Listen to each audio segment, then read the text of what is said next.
ওকে, তো last class অবধি আমরা দেখেছিলাম সিঙ্গেল অ্যাঙ্গেল কম্প্রেসিভ মেম্বার হিসেবে কিভাবে ডিজাইন করতে হয়। ঠিক আছে, তো এবারে আমরা ডাবল অ্যাঙ্গেলের প্রভিশনের দিকে একবার যাব। সো ডাবল অ্যাঙ্গেলের ক্ষেত্রে যাবতীয় ডিজাইন প্রসিজিয়ার সেম থাকবে, শুধুমাত্র এফেক্টিভ লেন্থ এই বিষয়ে একটা ক্লজ আছে 7.5.2 IS 800 2007 কি বলছে না, the effective length KL in the plane of end gusset shall be taken between 0.7 to 0.85 times the distance between the intersections. Okay, অর্থাৎ যদি ডাবল অ্যাঙ্গেল সেকশন হয়, double angle section say for this is my gusset plate আর এটা হচ্ছে আমার দুটো angle. Okay, so এটা back to back placed আছে, hence they are double angle section.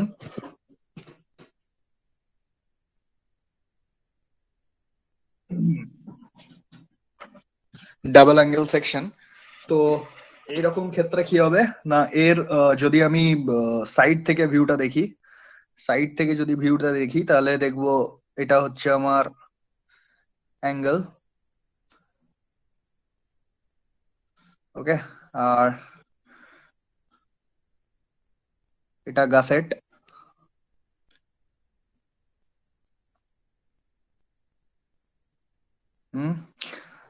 এখানে আমার বোল্ট হোল। ওকে, সো এখানে আমার কম্প্রেসিভ ফোর্স অ্যাপ্লাইড হচ্ছে। তো এটা যদি আমার লেন্থ এল হয়, এটা যদি আমার লেন্থ এল হয় তাহলে effective length that is K into L, এই কে এর ভ্যালুটা হবে 0.7 থেকে 0.85 এর মধ্যে। কোন ডাইরেকশনে না, depending upon the degree of restraint provided. Okay, 0.7 কখন হবে না, যদি আমার এটা হিঞ্জ সাপোর্ট হয়ে থাকে, তাহলে মানে আমার যদি কলামটা, যেটা আমরা স্ট্রাকচারাল ডায়াগ্রাম যেটা দেখতে অভ্যস্ত, সেটা যদি এরকম টাইপের হয়, এটা কলাম, সো যদি হিঞ্জ সাপোর্ট হয় তাহলে আমার কে এর ভ্যালুটা হবে 0.7। বাট যদি আমার কমপ্লিট ফিক্স হয় বা পার্শিয়ালি ফিক্সড, কারণ ইন রিয়ালিটি আমরা কখনো 100% ফিক্সিটি এনশিওর করতে পারি না প্র্যাকটিক্যালি, মানে যাই দিই আমরা, যে টাইপেরই কানেকশন প্রোভাইড করি, সেটার মধ্যে পার্শিয়াল ফিক্সিটি অ্যারাইজ করতে পারে এবং কিছুটা পরিমাণের হিঞ্জ নেচারও থাকবে। So 100% fixity is not possible. তো আমরা প্রাইমারিলি সেই সমস্ত ক্ষেত্রে কে এর ভ্যালু 0.85 অ্যাজিউম করে নিই। ওকে, সো এটা কেবলমাত্র আমার ডাবল অ্যাঙ্গেল সেকশনের ক্ষেত্রে এটা প্রযোজ্য। ঠিক আছে, তো in the plane perpendicular to that of the gusset plate. Okay, এখানে গাসেট প্লেট যে প্লেনে রয়েছে, অর্থাৎ যে আমি আমার এই যে স্ক্রিনটা রয়েছে সেই স্ক্রিনেই গাসেট প্লেটটাকেও আঁকতে পেরেছি, এবং যে মেম্বার, এই মেম্বারটাও আমার সেই প্লেনেই আমি আঁকতে পেরেছি। তো সেই সাইডের যখন আমি বাকলিংটাকে কনসিডার করব, সেই সাইড বা এই যে প্লেন, যে প্লেনটাতে তোমরা দেখছো যে তোমাদের মোবাইল স্ক্রিন যেটা রয়েছে, সেই স্ক্রিনে যে মেম্বারটা যদি আমার এক্সিস্ট করে, সেই স্ক্রিনে যদি মেম্বারটার বাকল হয় because of this compressive force, তাহলে আমার যে কে এর ভ্যালু সেটা আমি অ্যাজিউম করব 0.7 থেকে 0.85 depending on the connection, end connection, provided the buckling is taking place within the plane. তোমার মোবাইল স্ক্রিনের যে প্লেন, সেই স্ক্রিন বরাবর তার বাকলিং হচ্ছে।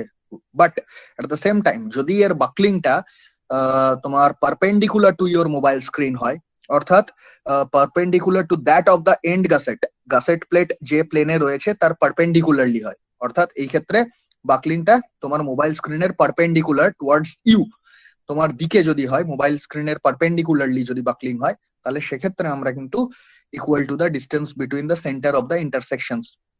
ওকে, তখন সেক্ষেত্রে আমার বোল্টের যে সেন্টার লাইন বরাবর যে ইন্টারসেকশন, বা মুখ্যত যেটা বলা যেতে পারে কে এর ভ্যালু আমরা প্রাইমারিলি 1 কনসিডার করি। ঠিক আছে, so this is a special clause double angle সেকশনের ক্ষেত্রে। এছাড়াও ডাবল অ্যাঙ্গেলের ডিফারেন্ট ওরিয়েন্টেশন পসিবল হয়, যেটা আমি যখন টেনশন মেম্বারের ডাবল অ্যাঙ্গেল নিয়ে আলোচনা করেছিলাম তখনও বলেছিলাম যে ডাবল অ্যাঙ্গেল ডিফারেন্ট ভাবে আমি প্রোভাইড করতে পারি। সাপোজ এটা হচ্ছে আমার গাসেট প্লেট, সো এই গাসেট প্লেটের সেম সাইডেই আমি দুটো ডাবল অ্যাঙ্গেল প্রোভাইড করতে পারি লাইক দিস। ঠিক আছে, তো এখানে আমার যে দুটো গাসেট প্লেটের যে ডাবল অ্যাঙ্গেল দুটো আমি ইউজ করছি, এই ডাবল অ্যাঙ্গেল দুটো আমার গাসেট প্লেটের একই ডিরেকশন আছে, ওয়ারাজ এইখানে এটা আমার ব্যাক টু ব্যাক রয়েছে। তো এইরকম ক্ষেত্রে এইরকম ওরিয়েন্টেশনে যদি আমি ডাবল অ্যাঙ্গেল কে প্লেস করি, তাহলে সেক্ষেত্রে আমি যদি এই সাইডে ভিউটা দেখি তাহলে কিরকম দেখবো না, মুখ্যত এটা আমার অ্যাঙ্গেল, এটা আউটস্ট্যান্ডিং লেগ, এবং এর সঙ্গে আর একটা আবার অ্যাঙ্গেল, এইখানে আমার আউটস্ট্যান্ডিং লেগ, ঠিক আছে। এবং গাসেট প্লেট,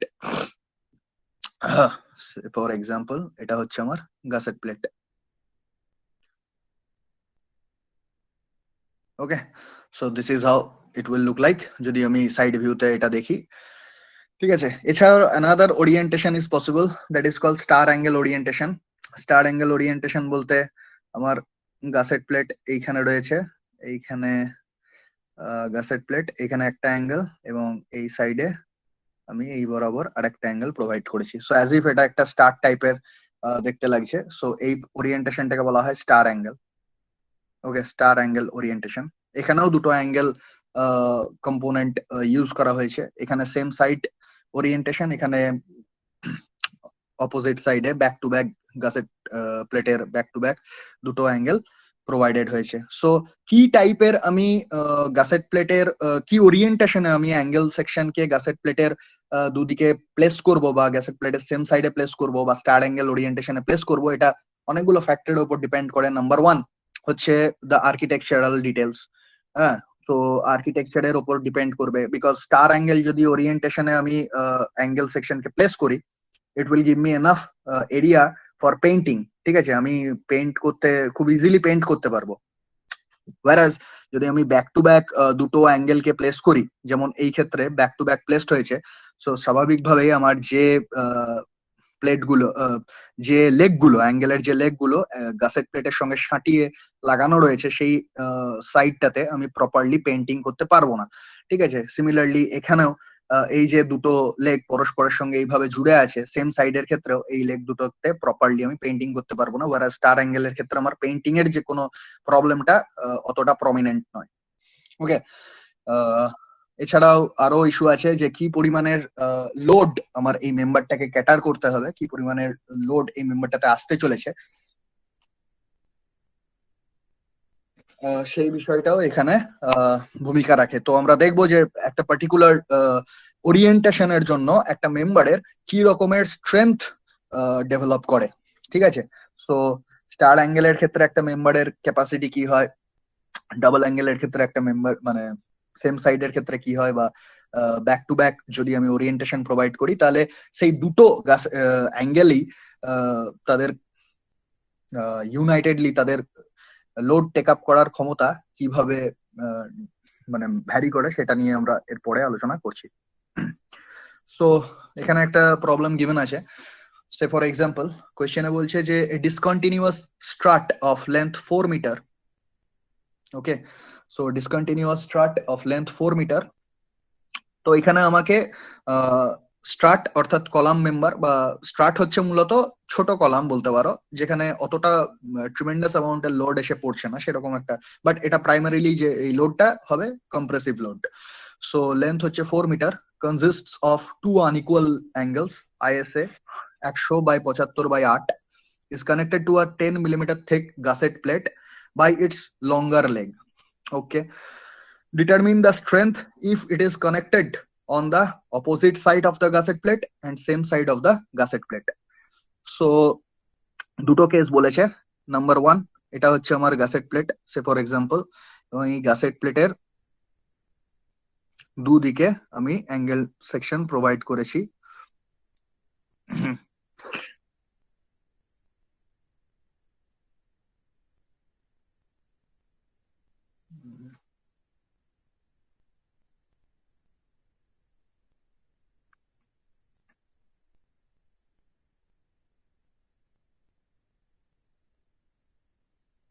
ওকে, সো দুদিকে আমি অ্যাঙ্গেল সেকশন প্রোভাইড করেছি। কি বলা হয়েছে যে the longer leg is connected to the gusset plate. Okay, gusset plate by its longer leg. So longer leg, that is this leg, legটা কত 100 millimeter. Okay, and this is 75 millimeter. আর thickness কত বলা আছে? থিকনেস বলা আছে 8 mm। Okay, thickness 8 millimetre. So এই orientation. আর gusset প্লেটের থিকনেস কত? গাসেট প্লেটের থিকনেস হচ্ছে 10 millimetre. Okay, case number 1। Case number 2, এটা হচ্ছে opposite side of the gusset plate, and case number 2 কি না same side of the gusset plate. So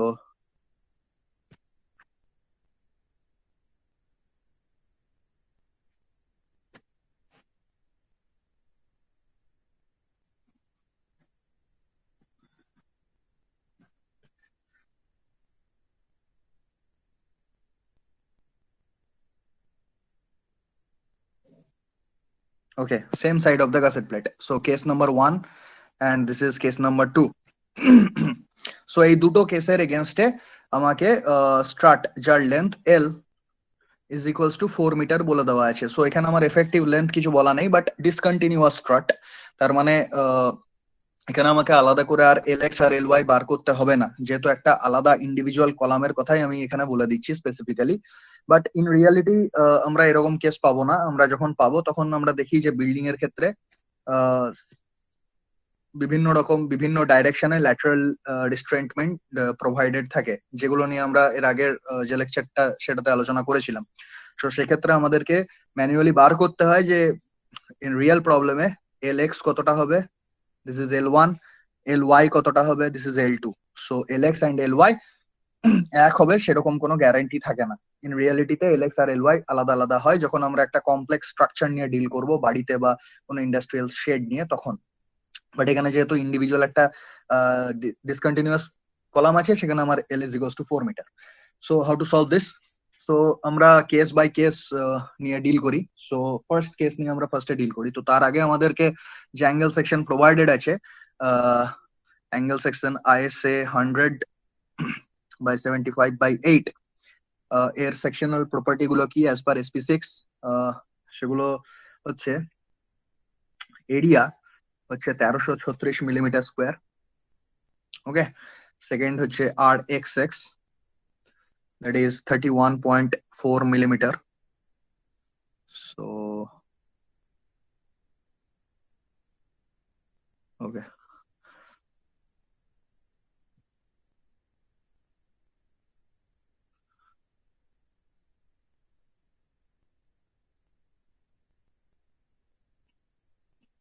okay, so U V X Y, ठीक है। So RXX बोला আছে 31.4 millimetre, আর RY IX বলে দেওয়া আছে 131.6 into 10 to the power 4 millimeter to the power 4। R YY provided আছে sorry, আর YY provided আছে 21.8 millimeter।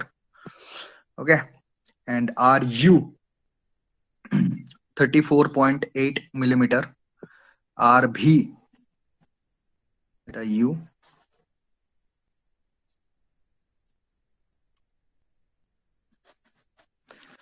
RV provided আছে 15.9 millimeter। আর কি given?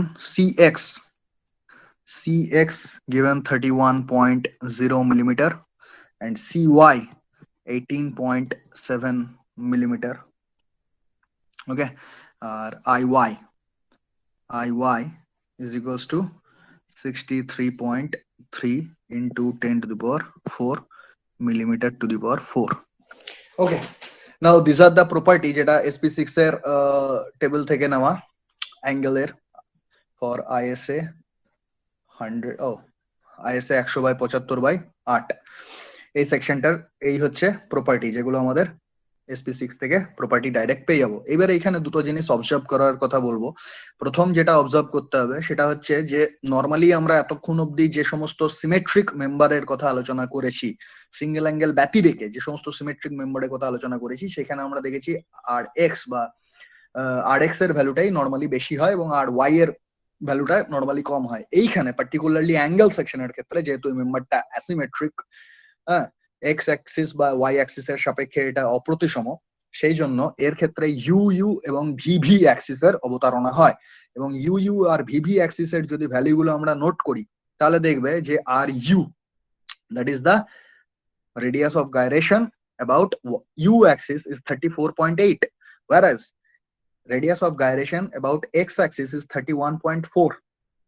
that implies যে এর আই ইউ ইউ যদি বার করি আমি, that will be the major axis, because major axis কোনটা না, যে অ্যাক্সিস বরাবর আমার মোমেন্ট অফ ইনার্শিয়া সব থেকে ভ্যালু বেশি হবে, ঠিক আছে, সেটাই হচ্ছে আমার মেজর অ্যাক্সিস। মানে along this axis my strength will be maximum.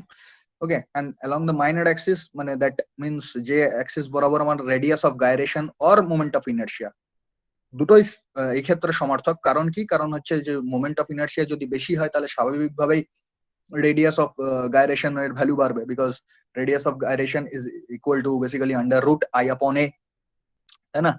Radius of gyration is basically I upon A. So যদি আমার রেডিয়াস অফ গাইরেশন এর ভ্যালু বাড়ে তার মানে মোমেন্ট অফ ইনার্শিয়ার ভ্যালুও বেড়েছে। সো যে আর ইউ ইউ অ্যাবাউট এ আমার ম্যাক্সিমাম মোমেন্ট অফ ইনার্শিয়া বা ম্যাক্সিমাম রেডিয়াস অফ গাইরেশন। আবার ভি ভি যেটা radius of gyration about VV axis, তার value 15.9, whereas R Y Y এর ভ্যালু কিন্তু 21.8, অর্থাৎ ওয়াই ওয়াই এর ভ্যালু সিঙ্গেল অ্যাঙ্গেলের ক্ষেত্রে কিন্তু ভিভি অ্যাক্সিস এর থেকে কম্পারেটিভলি বেশি। সো ইউ ইউ আর ভিভি অ্যাক্সিস এর তাৎপর্যটা এখানে ভ্যালু থেকে আমরা কম্পেয়ার করতে পারি। নাও এবারে আমাদের প্রথম যে টার্গেট, সেই টার্গেটটা কি?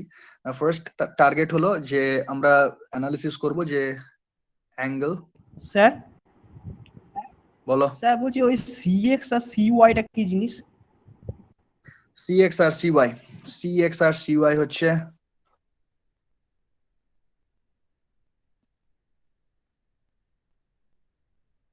ওকে, সিএক্স আর সিওয়াই মানে আমার অ্যাঙ্গেলের লেগ থেকে কোথায় সেন্ট্রয়েড, ওকে, যে ভর কেন্দ্র, অ্যাঙ্গেলের ভর কেন্দ্রটা তো অ্যাঙ্গেল সেকশনের ভর কেন্দ্র তো সেকশনের বাইরে এক্সিস্ট করে, তো সেই জন্য এর যে সেন্ট্রয়েড যেটা, সেটা আমার এখানে কোঅর্ডিনেটটা স্পেসিফাই করা হয় সিএক্স আর সিওয়াই এর থ্রু দিয়ে। ওকে, ঠিক আছে। নাও angles placed on the same, placed on opposite side, so opposite side of gusset plate, gusset plate, ঠিক, চলো সো দেখা যাক কি হয়। So case number 1,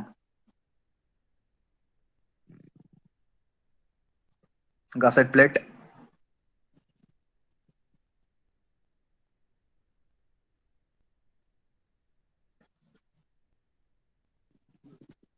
okay, this my angle, এটা হচ্ছে আমার গাসেট প্লেট, ঠিক, চলো। তো যখন আমি একটা পার্টিকুলার সিঙ্গেল অ্যাঙ্গেলের কথা কনসিডার করছি, তখন এই পার্টিকুলার সিঙ্গেল অ্যাঙ্গেলটার জন্য আমি যদি এক্স আর ওয়াই অ্যাক্সিস কে ড্র করি, then it will be my x-axis, y-axis, y-axis, and this will be my x-axis. But এখানে একটা পার্টিকুলার অ্যাঙ্গেল নেই, এখানে কম্বাইন্ডলি দুটো অ্যাঙ্গেল অ্যাক্ট করছে একসঙ্গে ফর এ গিভেন লোড, ঠিক। তো এক্ষেত্রে আমার যে এন্টায়ার সেকশনটার একটা মনোলিথিক অ্যাকশন কনসিডার করতে হবে। মনোলিথিক মানে এই দুটো অ্যাঙ্গেল বেসিক্যালি একসঙ্গে আমার লোডকে রেজিস্ট করবে। সো এই দুটো অ্যাঙ্গেলের কম্বাইন্ড প্রপার্টি নিয়ে আমি কাজ করব। But at the same time we need to keep on mind যে গাসেট প্লেটের কোনো স্ট্রেংথ আমরা কনসিডার করব না, ঠিক আছে। অর্থাৎ অ্যাঙ্গেল মেম্বার দুটোর স্ট্রেংথ আমরা কনসিডার করব, বাট গাসেট প্লেটের কোনো স্ট্রেংথ কনসিডার করব না। এবং এখানে যেহেতু দুটো অ্যাঙ্গেল রয়েছে, দুটো অ্যাঙ্গেলকে যদি ব্যাক টু ব্যাক আমি প্লেস করি, তখন কিন্তু তারা আর অ্যাসিমেট্রিক ফিগার নয়, তখন তারা কিন্তু একটা সিমেট্রিক ফিগারের আউটলুক দিচ্ছে। কাজেই আমি যে সিঙ্গেল অ্যাঙ্গেলের ডিজাইন যেমন করে করেছিলাম, যে সেখানে টর্শনাল বাকলিং, ল্যাটারাল টর্শনাল বাকলিং, ফ্লেক্সুরাল বাকলিং, এই যে তিনটে ক্যাটাগরি এসেছিল, তার জন্য আমরা ইকুইভ্যালেন্ট কে ই বার করেছিলাম, এইখানে কিন্তু সেই কেস অ্যারাইজ করবে না। কারণ কি, কারণ এখানে একটা সিমেট্রি জেনারেট করে গেছে এবং এই দুটো অ্যাঙ্গেল একসঙ্গে আমার যে লোডটা এসে পড়ছে কলামের, বা সেই লোডটাকে রেজিস্ট করার জন্য একসঙ্গে কাজ করছে। সো এই কেসটা যখন অ্যারাইজ করবে, তখন এই দুটো অ্যাঙ্গেল সেকশনের কম্বাইন্ড প্রপার্টি আমাদেরকে বার করতে হবে। সো যদি আমরা এই ছবিটা দেখি, তাহলে এই একটা সিঙ্গেল অ্যাঙ্গেলের যে আর এক্স আর ওয়াই অ্যাক্সিস সেটাকে আমি রেড কালার দিয়ে ডিনোট করেছি, whereas আমি যদি কম্বাইন্ড এই গোটা ফিগারটার এক্স আর ওয়াই অ্যাক্সিস কে ডিনোট করি বিকজ এটা সিমেট্রিক, তাহলে আমি কিন্তু এইভাবে এর কম্বাইন্ড হলে সেটা এই অংশে থাকবে, ওয়াই ড্যাশ আমি নাম দিলাম। ওকে, whereas এক্স বরাবর যেটা রয়েছে, এক্স যেটা রয়েছে সেটা কিন্তু এর মিড ফেস দিয়ে যাবে। ওকে, এক্স এর কোনো পরিবর্তন হবে না, কারণ এটা কি ওয়াই অক্ষ বরাবর এটা প্রতিসম। সো ওয়াই অ্যাক্সিসটা কোথায় লাই করবে, এই দুটো অ্যাক্সিসের এই দুটো অ্যাঙ্গেলের জাস্ট মিড বরাবর এটা লাই করবে। বাট এক্স অ্যাক্সিস বরাবর কিন্তু এটার কোনো সিমেট্রি নেই, প্রতিসম নয়। এক্স অক্ষের সাপেক্ষে এটা কিন্তু প্রতিসম নয়, কাজে এক্স অ্যাক্সিসের কোনো কিন্তু প্লেসমেন্ট চেঞ্জ হবে না। But Y axis will be shifted to Y dash axis. কেন? কারণ হচ্ছে দুটো angle back to back place করার ফলে এবং তারা যদি মনোলিথিক মানে একত্রিত ভাবে যদি লোড রেজিস্ট করে, তাহলে দুটো কম্বাইন্ড প্রপার্টি হিসেবে ওয়াই অ্যাক্সিসের আর ইন্ডিভিজুয়াল এক্সিস্টেন্স নিয়ে আমরা বদার্ড হব না, rather we will be bothered about the Y dash. ঠিক? সো আমাদের প্রথম যে কাজ সেটা হচ্ছে এরিয়া, দুটো অ্যাঙ্গেল আমাদের একসঙ্গে এখানে লোড রেজিস্ট করছে। সো আমার net area, effective area rather, A dash, that will be 2 into A. একটা সিঙ্গেল অ্যাঙ্গেলের এরিয়া কত? 2 ইন্টু 1336 millimetre square, that is how much? 2672। Okay, 2672 millimetre square. Now second part কি না, আমার এবার এই কম্বাইন্ড সেকশনটার যে প্রপার্টি গুলো আমরা বার করব একের পর এক, সেখানে কি কি আসবে? প্রথম যে ভদ্রলোকের আসবে সেটা হচ্ছে আইএক্স। ওকে, সো আইএক্স, একটা সিঙ্গেল অ্যাঙ্গেলের আইএক্স এর ভ্যালু কত গিভেন আছে? একটা সিঙ্গেল অ্যাঙ্গেলের আইএক্স এর ভ্যালু হচ্ছে 131.6.10⁴ millimetre to the power 4। But এখানে দুটো অ্যাঙ্গেল ব্যাক টু ব্যাক রয়েছে, হেন্স আমার এখানে কম্বাইন্ড প্রপার্টির জন্য আমাকে কি করতে হবে? আমাকে করতে হবে I dash x. Okay, I dash x কত হবে? আই ড্যাশ এক্স হচ্ছে 2 ইন্টু আইএক্স। 2 ইন্টু আইএক্স, এই অ্যাঙ্গেলটার জন্য যে moment of inertia about I X axis, আর এই অ্যাঙ্গেলটার জন্য moment of inertia about X axis, দুটোর জাস্ট সিম্পল সামেশন। সো বার করবো কি? R X dash. So R X dash will be how much? Under root I X dash divided by total area কত? Twice A, rather A dash করে দিই, better হয়, এ dash. So simplify করি, 2 into ix divided by 2 into a. So how much? Under root ix by a, that is rx. So rx dash is equals to rx, অর্থাৎ দুটো অ্যাঙ্গেলকে back to back place করলে আমার moment of radius of gyration about X axis change হচ্ছে না, সেমই থাকছে। কাজেই that is equal to how much? rx এর ভ্যালু 31.4 মিলিমিটার। ঠিক? বাট এবার ওয়াই অ্যাক্সিসটা আমার কিন্তু প্লেসমেন্ট চেঞ্জ করেছে। ওয়াই অ্যাক্সিসটা সিঙ্গেল অ্যাঙ্গেলের জন্য যেখানে ছিল, সার্বিকভাবে দুটো angle back to back place করার জন্য ওয়াই ড্যাশ অ্যাক্সিসে শিফট করে গেছে। ঠিক আছে, so I Y dash will be changed. So I Y dash will be how much? I Y dash is equals to, কিভাবে বার করবো এই কম্বাইন্ড অ্যাক্সিসটার, এই কম্বাইন্ড সেকশনটার প্রপার্টি যদি আই ওয়াই ড্যাশটা আমি বার করতে যাই, কোন থিওরেম অ্যাপ্লিকেবল হবে এখানে? Parallel axis theorem. Parallel axis theorem. তো প্যারালাল অ্যাক্সিস থিওরেম কি বলেছে? প্যারালাল অ্যাক্সিস থিওরেম বলেছে প্রথমে জাস্ট আমি এই অ্যাঙ্গেলটার কথা ভাবি। ওকে, জাস্ট এই সাইডের অ্যাঙ্গেলটার কথা ভাবি। সো এই অ্যাঙ্গেলটার কথা যদি ভাবি আমি, তাহলে আমি কি পাবো? তাহলে আমি পাবো আই ওয়াই, এই অ্যাঙ্গেলটার জন্য this angle. Okay, I Y plus কি থাকছে? এরিয়া ইনটু আমার যে কারেন্ট হাইটটা হবে ডিসটেন্স, এই ডিসটেন্সটা, this distance is how much? A R square. So এই ডিসটেন্সটা কত sir? area of that particular angle into cy, this is my cy, ঠিক? cy plus tg। cy কি? cy হচ্ছে এই এন্ড থেকে, সরি ওয়েট, cy হচ্ছে আমার এইটুকু অংশ cy, আর এর সঙ্গে কি গাসেট প্লেটের এই যে গ্যাপিং, এই গ্যাপিংটা কি? এই গ্যাপিংটা হচ্ছে বেসিক্যালি tg/2। tg/2 মানে কি? থিকনেস অফ গাসেট প্লেট তার হাফ। ওকে, সো cy প্লাস tg/2 তার হোল স্কোয়ার।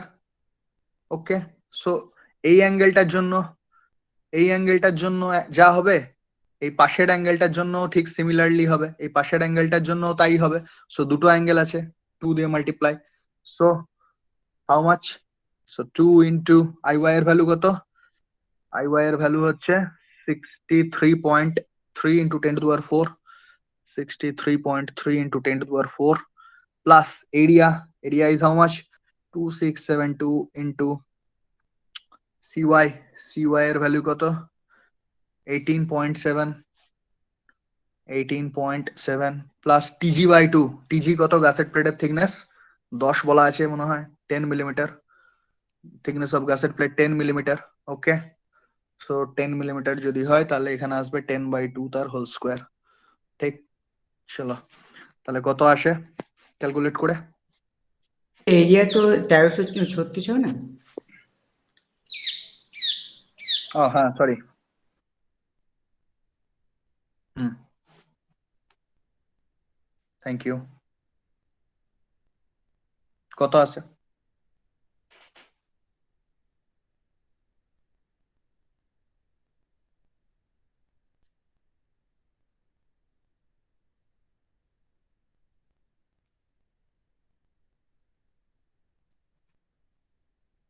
কত আসছে?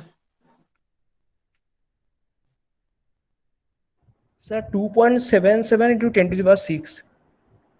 আচ্ছা, চলো আমার এলো 276.68 ইন্টু 10⁴ একই। Okay, so millimetre to the power 4। Okay, so IY dash পেয়ে গেলাম। এবার আমাদের সেকেন্ড টাস্ক কি? RX ড্যাশ আমরা বার করেছি, সেকেন্ড টাস্ক হচ্ছে RY ড্যাশ বার করা, কারণ আলটিমেটলি তো আমাদেরকে স্লেন্ডারনেস রেশিওতে যেতেই হবে। স্লেন্ডারনেস রেশিও না জানলে তো আমরা কোনোদিন বারই করতে পারবো না রিমেনিং। স্লেন্ডারনেস রেশিও জানলে আমরা হয় চার্ট থেকে বার করবো, নইলে ফর্মুলা অ্যাপ্লাই করবো ডাইরেক্টলি। সো স্লেন্ডারনেস রেশিও বার করার জন্য আমাদের কাছে লাগবে কি?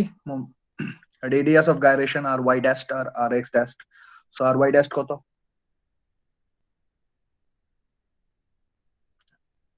Under root IY dashed upon A dashed. So how much?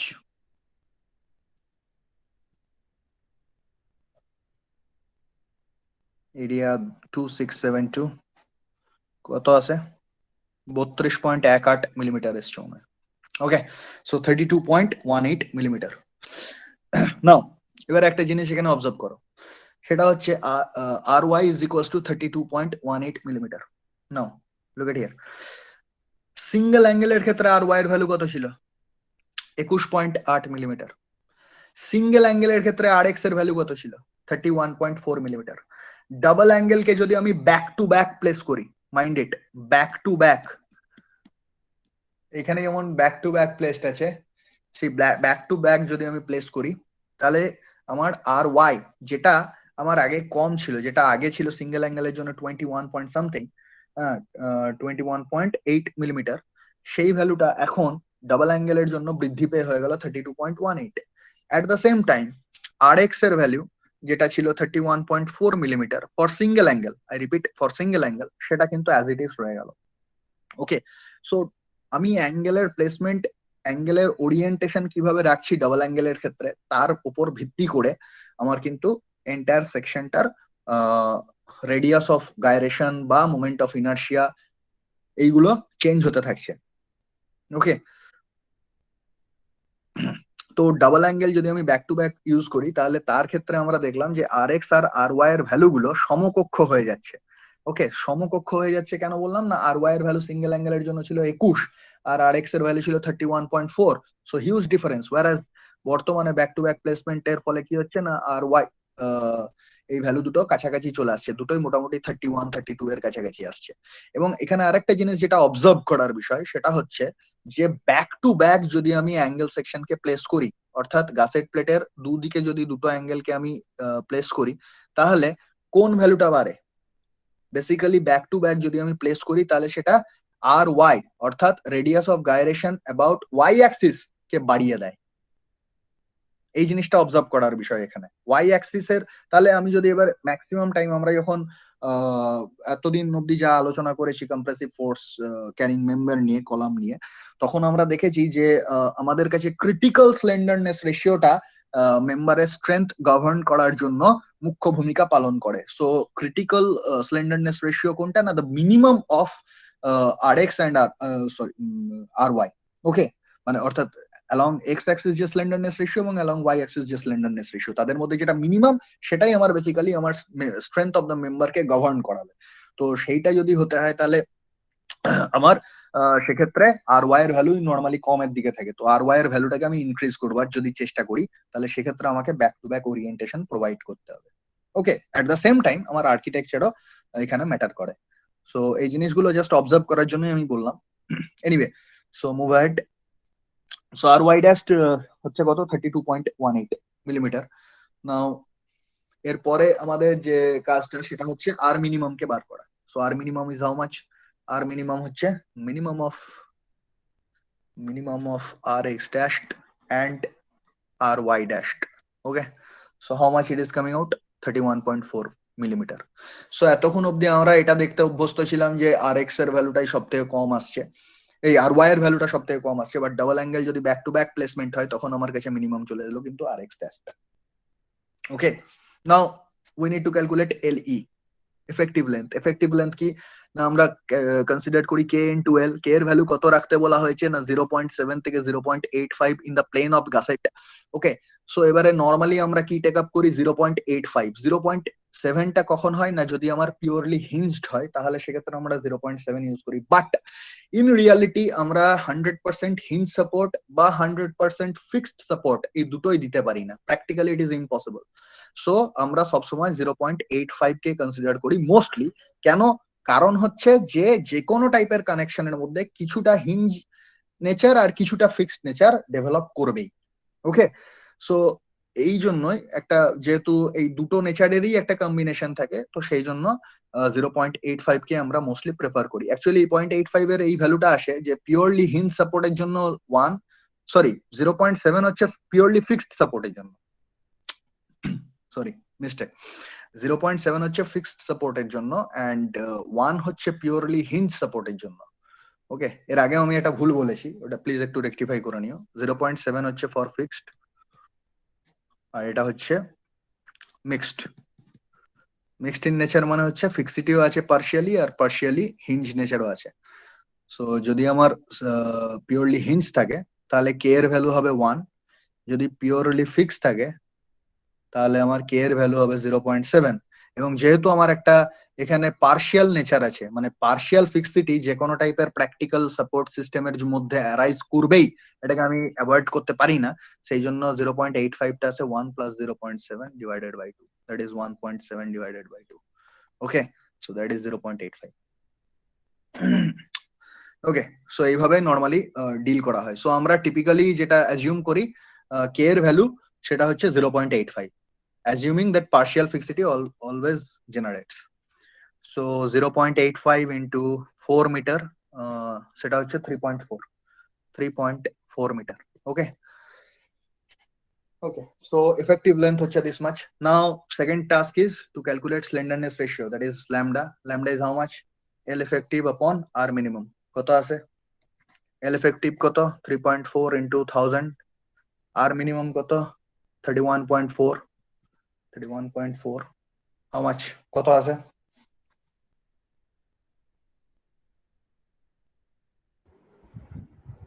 Sir 108.3। Okay, 108.3। So 108.3 যদি হয়, এবারে compressive member for any kind of compressive মেম্বারের জন্য আমরা স্লেন্ডারনেস রেশিওর একটা টেবিল থেকে একটা লিমিটিং ভ্যালু পাই। সেই লিমিটিং ভ্যালুর মানটা কত? সেই লিমিটিং ভ্যালুটা কত? 180। তার মানে কি যে কোনো কম্প্রেসিভ মেম্বারের স্লেন্ডারনেস রেশিওর ভ্যালু কখনোই ল্যামডা কখনোই কেন 180 থেকে যেন বেশি না হয় সেই বিষয়টা আমাদেরকে খেয়াল রাখতে হবে। তো আমরা দুটো অ্যাঙ্গেলের ব্যাক টু ব্যাক রাখার ফলে যে ভ্যালুটা স্লেন্ডারনেস এর যে ভ্যালুটা পেয়েছি সেই ভ্যালুটা কত এসছে? 180 থেকে কম, 108.3, that is less than 180। Okay, so it's okay. So slenderness রেশিওর পারমিসিবল ভ্যালু অনুযায়ী এটা ওকে। 250ও হয়। 250 কখন হয়? পার্টিকুলারলি ব্রেসিং মেম্বারের ক্ষেত্রে, এটাও আমি বলেছিলাম ব্রেসিং মেম্বারের ক্ষেত্রে। কেন না শুধুমাত্র যদি আমার মেম্বারের মধ্যে কম্প্রেসিভ ফোর্স জেনারেট করে because of wind action or earthquake action etcetera, lateral লোডের জন্য যদি আমার কম্প্রেসিভ ফোর্স জেনারেট করে বাট আদারওয়াইজ এর মধ্যে কোনো কম্প্রেশন জেনারেট না হয় তাহলে সেক্ষেত্রে আমার 250-র মধ্যে পারমিসিবল রেঞ্জ থাকে। এনিওয়ে, সো ল্যামডা এর ভ্যালু 180 থেকে কম। এবার আমাদের কাছে দুটো অপশন আছে অ্যাভেলেবল। এবার বাট তার আগে আমাদেরকে যেটা আইডেন্টিফাই করতে হবে which one is the buckling class of this member. So buckling class কি হবে? So buckling class C হবে। Sir, কেন? C কারণ হবে। any kind of angle section এর জন্য buckling class always C as per IS 800 2007, but at the same time for any kind of built up section এর অঙ্ক এর আগেও একটা করেছি, built up section এর জন্য আমরা কিন্তু buckling class C assume করি as per IS 800 2007। So buckling class এক্ষেত্রে C। built up section কেন? কারণ এখানে দুটো অ্যাঙ্গেল ব্যাক টু ব্যাক করে আমি একটা স্পেশাল টাইপের ফর্ম দিয়েছি, so it is also a kind of built up section, এবং এখানে আমি অ্যাঙ্গেল সেকশন ইউজ করেছি, so it is obviously buckling class C. So buckling class C হয়ে গেল, এটা আমরা পেয়ে গেলাম। তাহলে এইবারে আমরা কি বার করব না, এবার আমাদের কাছে জাস্ট ডাইরেক্ট অপশন রয়েছে as per table 10 I guess. Okay, table 10 as per table 10 থেকে আমরা এটা বাকলিং ক্লাস সি বার করলাম। এবার আমাদের কাছে দুটো অপশন, এক নম্বর হচ্ছে যেটা আমরা কোডাল প্রভিশন আছে সেই ফর্মুলা ধরে ডাইরেক্ট বার করা, যদি আমাদের কাছে রেডি রেফারেন্স না থাকে বা আমাদের কাছে যদি কোড অ্যাভেলেবেল থাকে তাহলে আমরা ডাইরেক্টলি কোডের হেল্প নেবো। সো কোডের হেল্প নিলে আমরা কোন টেবিলে যাব? Table 9C। ওকে, সি কেন না, সি যেহেতু মেম্বারটা বাকলিং ক্লাস সি। সো সেখান থেকে যদি আমরা দেখি তাহলে ল্যামডার ভ্যালু আর এখানে এফসিডি, যদি আমি একটা চার্ট বানাই তাহলে সেই পার্টিকুলার সেকশনটুকু হচ্ছে ল্যামডার ভ্যালু যদি 100 হয় তাহলে এফসিডির ভ্যালু 107 MPa। ওকে, অ্যান্ড ল্যামডার ভ্যালু যদি 110 হয় তাহলে এক্ষেত্রে হবে 94.6। ওকে, এটা IS 800 2007 রয়েছে। সো অল টুগেদার এবারে আমরা ইন্টারপোলেশন করব কোন ভ্যালুর রেসপেক্টে, কোন ভ্যালুর জন্য? 108.3 এর জন্য। তো সেক্ষেত্রে এফসিডি কত আসছে? এফসিডি will be how much? 107 minus, এখান থেকে এটা ভ্যালুটা গ্র্যাজুয়ালি ডিক্রিজিং, কারণ কি ল্যামডা যত বাড়বে স্ট্রেংথ তত ফল করবে, স্লেন্ডারনেস রেশিও বাড়লে স্ট্রেংথ কম হয়। Okay, so 107 minus 94.6 divided by 10 into 108.28 108.3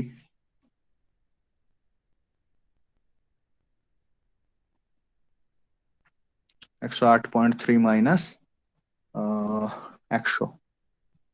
okay, so কত আছে?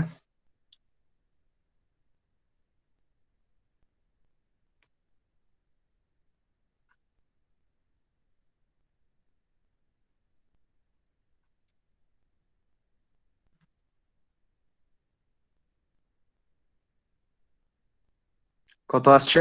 Sir, 96.71. 96.71 MPa unit, MPa strength এর unit, FCD is strength. So 96.71 is the stress. Okay, so এবার আমার কাছে ইয়ে কি না, capacity of the column. So PD, that is the designed load capacity of the column. AE, that is the effective area under compression into FCD. So how much? 2672 into FCD কত? 96.71। ওকে, so millimetre square, আর এখানে Newton পার millimetre square কেটে গেল। So এবার এখানে এক ধাক্কায়, আচ্ছা ঠিক আছে ছাড়ো, কত আসছে এবারে? এই দুটোর multiplication Sir, 258.40 158.40 into 10 cube. into 10 cube. Okay, in 10 cube Newton, that is equal to 258.40 kilonewton। যদি কেউ টনে কনভার্ট করো তাহলে around 25.8 tonne. Okay, 25.8 tonne, whatever. So যে যা ইউনিটে কনভার্ট করবে আলটিমেটলি কিলো নিউটনে হয়। সো 25.8 টন বা 258.40 kilo Newton, this is my design capacity of the column, যে সিচুয়েশন দেওয়া আছে তার রেসপেক্টে, যদি আমি অ্যাঙ্গেলটাকে ব্যাক টু ব্যাক প্লেস করি। নাও সেকেন্ড পয়েন্ট কি? সেকেন্ড পয়েন্ট হচ্ছে case 2, same side of the gusset plate.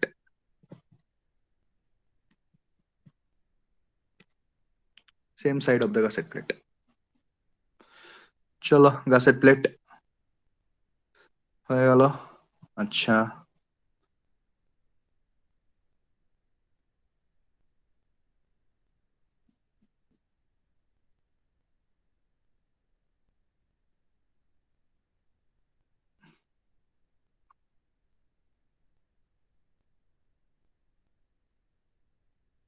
ওকে, তো same side of the gusset plate আমি প্রোভাইড করেছি। কি কি আমার কাছে আগে সেকশন প্রপার্টি গুলো আমি ডাইরেক্টলি লিখবো। তো ফার্স্টে কি আছে, ফার্স্টে হচ্ছে এ ড্যাশড, দ্যাট ইজ 2672, কোনো ডাউট নেই, সেম, দুটো অ্যাঙ্গেলের জন্য সেম এরিয়া। ওকে, সেকেন্ড পয়েন্ট কি থাকবে, আর ওয়াই ড্যাশড। আর ওয়াই ড্যাশড এর ভ্যালু কত হবে,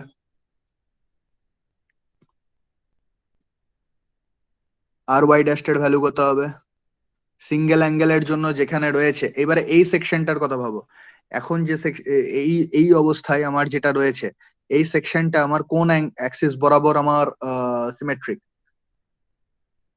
এখানে এটা স্যার আমার এক্স সিমেট্রিক, এক্স অ্যাক্সিস বরাবর সিমেট্রিক। সো এক্স অ্যাক্সিস বরাবর যদি আমি সিমেট্রিক হয়, তাহলে আমার এখানে কোনটা চেঞ্জ হবে, কোন ভ্যালুটা এখানে বৃদ্ধি পাবে, আর এক্স এর ভ্যালুটা। এর আগের অঙ্কটাতে দেখো, এর আগের পোর্শনটাতে কি দেখেছি না, এর আগেরটাতে symmetric, it was symmetric about Y Axis.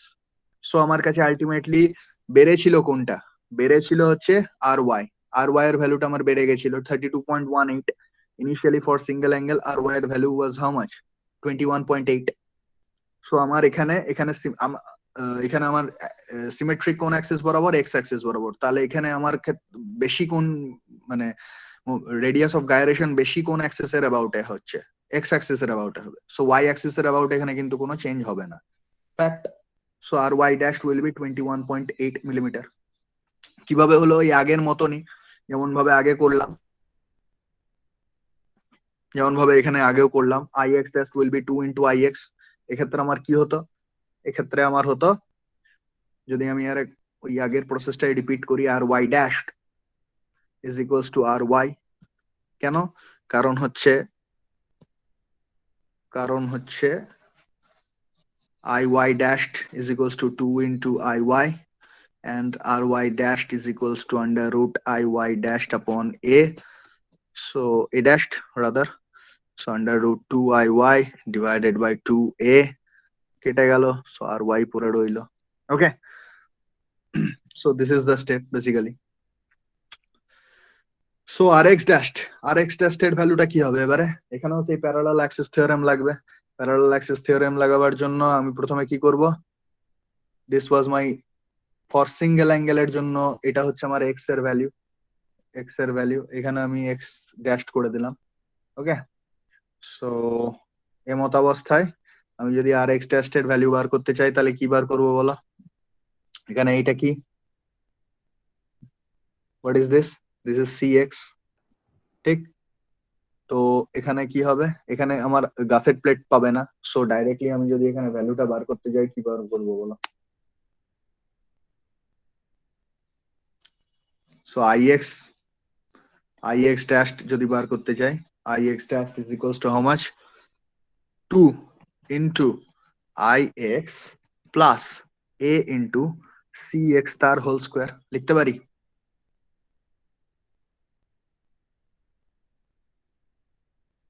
লিখতে পারি তো। সো 2 × IX মানে কি, IX কত ছিল, 131.6, 131.6 ফ্যাক্ট। ওকে, CX এর ভ্যালু কত ছিল, 31 মিলিমিটার।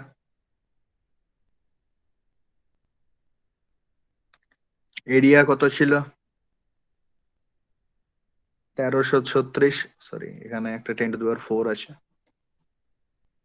10⁴ প্লাস 1336 ইন্টু CX 31 মিলিমিটার square.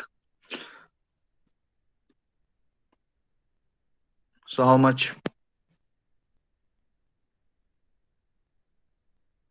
Unit millimetre to the power 4 কত হবে,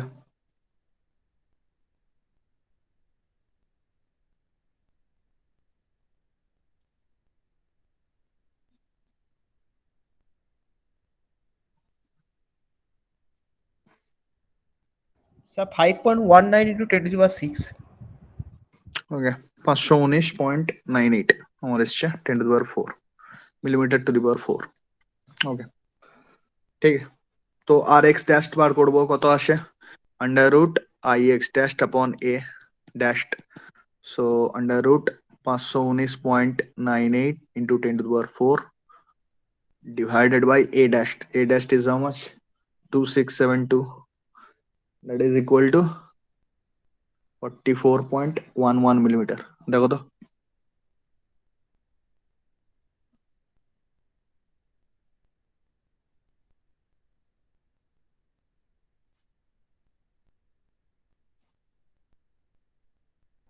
হ্যাঁ স্যার তাই আসছে স্যার। ওকে, 44.11 মিলিমিটার। তাহলে এবার একটা জিনিস অবজার্ভ করো যে যখন আমরা ব্যাক টু ব্যাক প্লেস করেছিলাম তখন আমার বেড়েছিল কোনটা, আর ওয়াই এর ভ্যালু বেড়েছিল, এবং বেড়ে কত হয়েছিল, 32 হয়েছিল, 32 মিলিমিটার হয়েছিল না আর ওয়াই এর ভ্যালুটা যখন ব্যাক টু ব্যাক প্লেস করেছিলাম। বাট এইখানে আমার আর এক্স এর ভ্যালুটা বেড়ে কত হলো, 44.11 মিলিমিটার। সো আরো বাড়লো, তাই না, আরো বেড়ে গেল আমার ভ্যালুটা, মানে এক্স অ্যাক্সিস এর অ্যাবাউটে যে ভ্যালুটা সেটা আরো বৃদ্ধি পেয়েছে। সো আমি কোন পথে মানে কি ওরিয়েন্টেশনে প্লেস করব তার উপর ভিত্তি করে কিন্তু বেসিক্যালি জিনিসগুলো চেঞ্জ হচ্ছে। তার মানে সহজ কথায় যদি আমি বলি তাহলে আমি ফার্স্টে দেখে নেবো কি কি ওরিয়েন্টেশনে প্লেস করা হয়েছে। যে অ্যাক্সিস এর অ্যাবাউটে সিমেট্রি আছে, মানে এখনকার যে প্রবলেমটা রয়েছে সেম সাইডে যদি থাকে তাহলে এক্স অক্ষ বরাবর প্রতিসম, এটা এই ফিগারটা এক্স অক্ষ বরাবর প্রতিসম হওয়ার কারণে এর moment of inertia x Axis এর বরাবর বেশি হবে, সব থেকে বেশি হবে।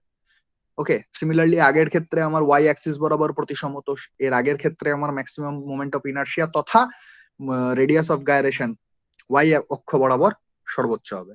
ঠিক আছে, so this are the small tricks, যদি কোথাও কনফিউশন আসে তাহলে এইভাবে আমি জিনিসগুলোকে ডিরাইভ করতে পারি। ওকে, নাও তাহলে এবার সেকেন্ড টাস্ক কি না, আর মিনিমাম বার করা। So R minimum is how much, minimum of R X comma ry dashed, sorry, rx dashed ry dashed. So how much, 21.8 millimeter, ঠিক, কারণ ry dashed এর value is equals to ry এর value, so 21.8 millimetre এই থাকলো। So ry আর minimum পেয়ে গেলাম। এবার second task কি, L effective how much, 0.85 into l, that is 3.4 meter.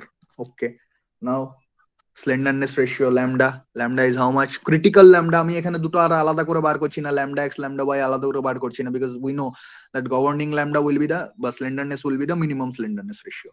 So minimum slenderness ratio how much is it is coming, effective length upon R minimum. এর আগের অঙ্কগুলোতে আমি ল্যামডা এক্স আর lambda Y আলাদা করে বার করলাম, তারপরে আমি মিনিমাম ল্যামডা নিলাম, তার রেসপেক্ট আমি বার করলাম। এখানে ডাইরেক্টলি আমি আর মিনিমাম নিয়ে নিয়েছি, সো আমি অ্যাকচুয়ালি কাজটা আগেই সেরে রাখছি। ঠিক আছে, বাট আমার মেন টার্গেট কি না, মিনিমাম স্লেন্ডারনেস রেশিও বার করা, এটাই আমার টার্গেট। আমি এখানে আর মিনিমাম দিয়েই কাজ করছি বলে আমি আর আলাদা করে ল্যামডা মিনিমাম নিয়ে ভাবছি না। একটু স্টেপ জাম্প বলতে পারো বা একটু স্মার্ট অ্যাপ্রোচ বলতে পারো, হোয়াট এভার। সো এল ই আপন আর মিনিমাম কত, 3.4 ইন্টু 10⁻³ মিলিমিটার। আর মিনিমাম কত, 21.8 মিলিমিটার। কত আসছে,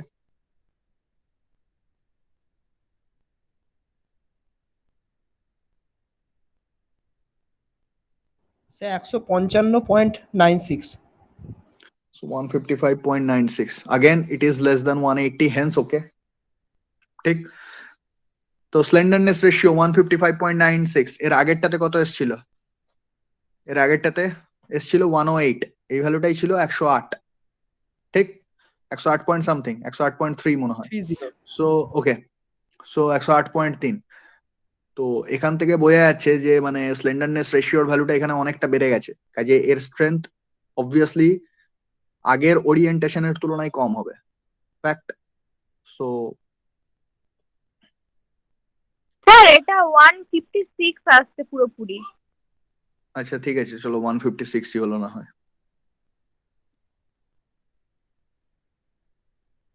তাই হলো, ঠিক আছে, 156 ধরো। সো লেস দেন 180 থাকছে।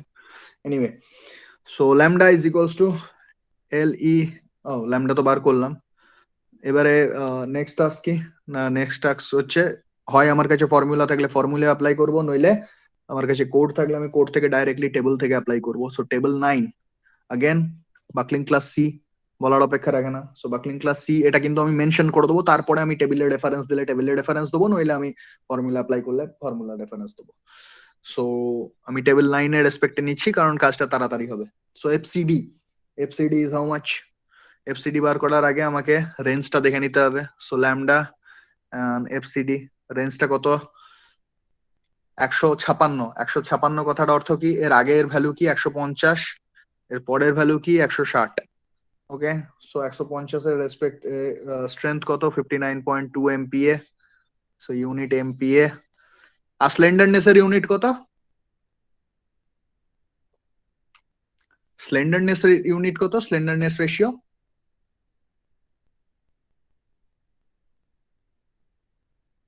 হুম, স্লেন্ডারনেস রেশিওর ইউনিট কত? স্যার ইউনিট লেস হবে। Thank you. ইউনিট লেস হবে। Slenderness ratio unitless. ठीक है, सो 150 এর করেসপন্ডিং 59.2, 160 এর করেসপন্ডিং 53.2। সো ইন্টারপোলেশন করব, কতর জন্য করব? 156 এর জন্য ইন্টারপোলেশন করব, তো কত আসে? 50 FCD ইকুয়ালস 59.2 মাইনাস কত, কি লিখবো বলো? 59.2 minus 53.3 divided by 10 into 6। 6 কি করে এলো? যদি কারোর প্রশ্ন থাকে, ইন্টারপোলেশন 156 minus 150, চলো কত আছে বলো?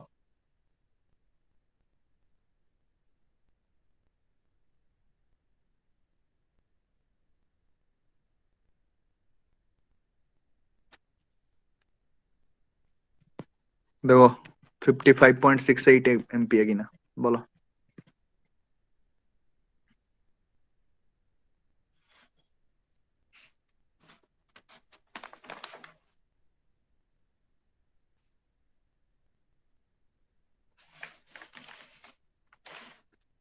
ঠিক আছে, হ্যাঁ স্যার।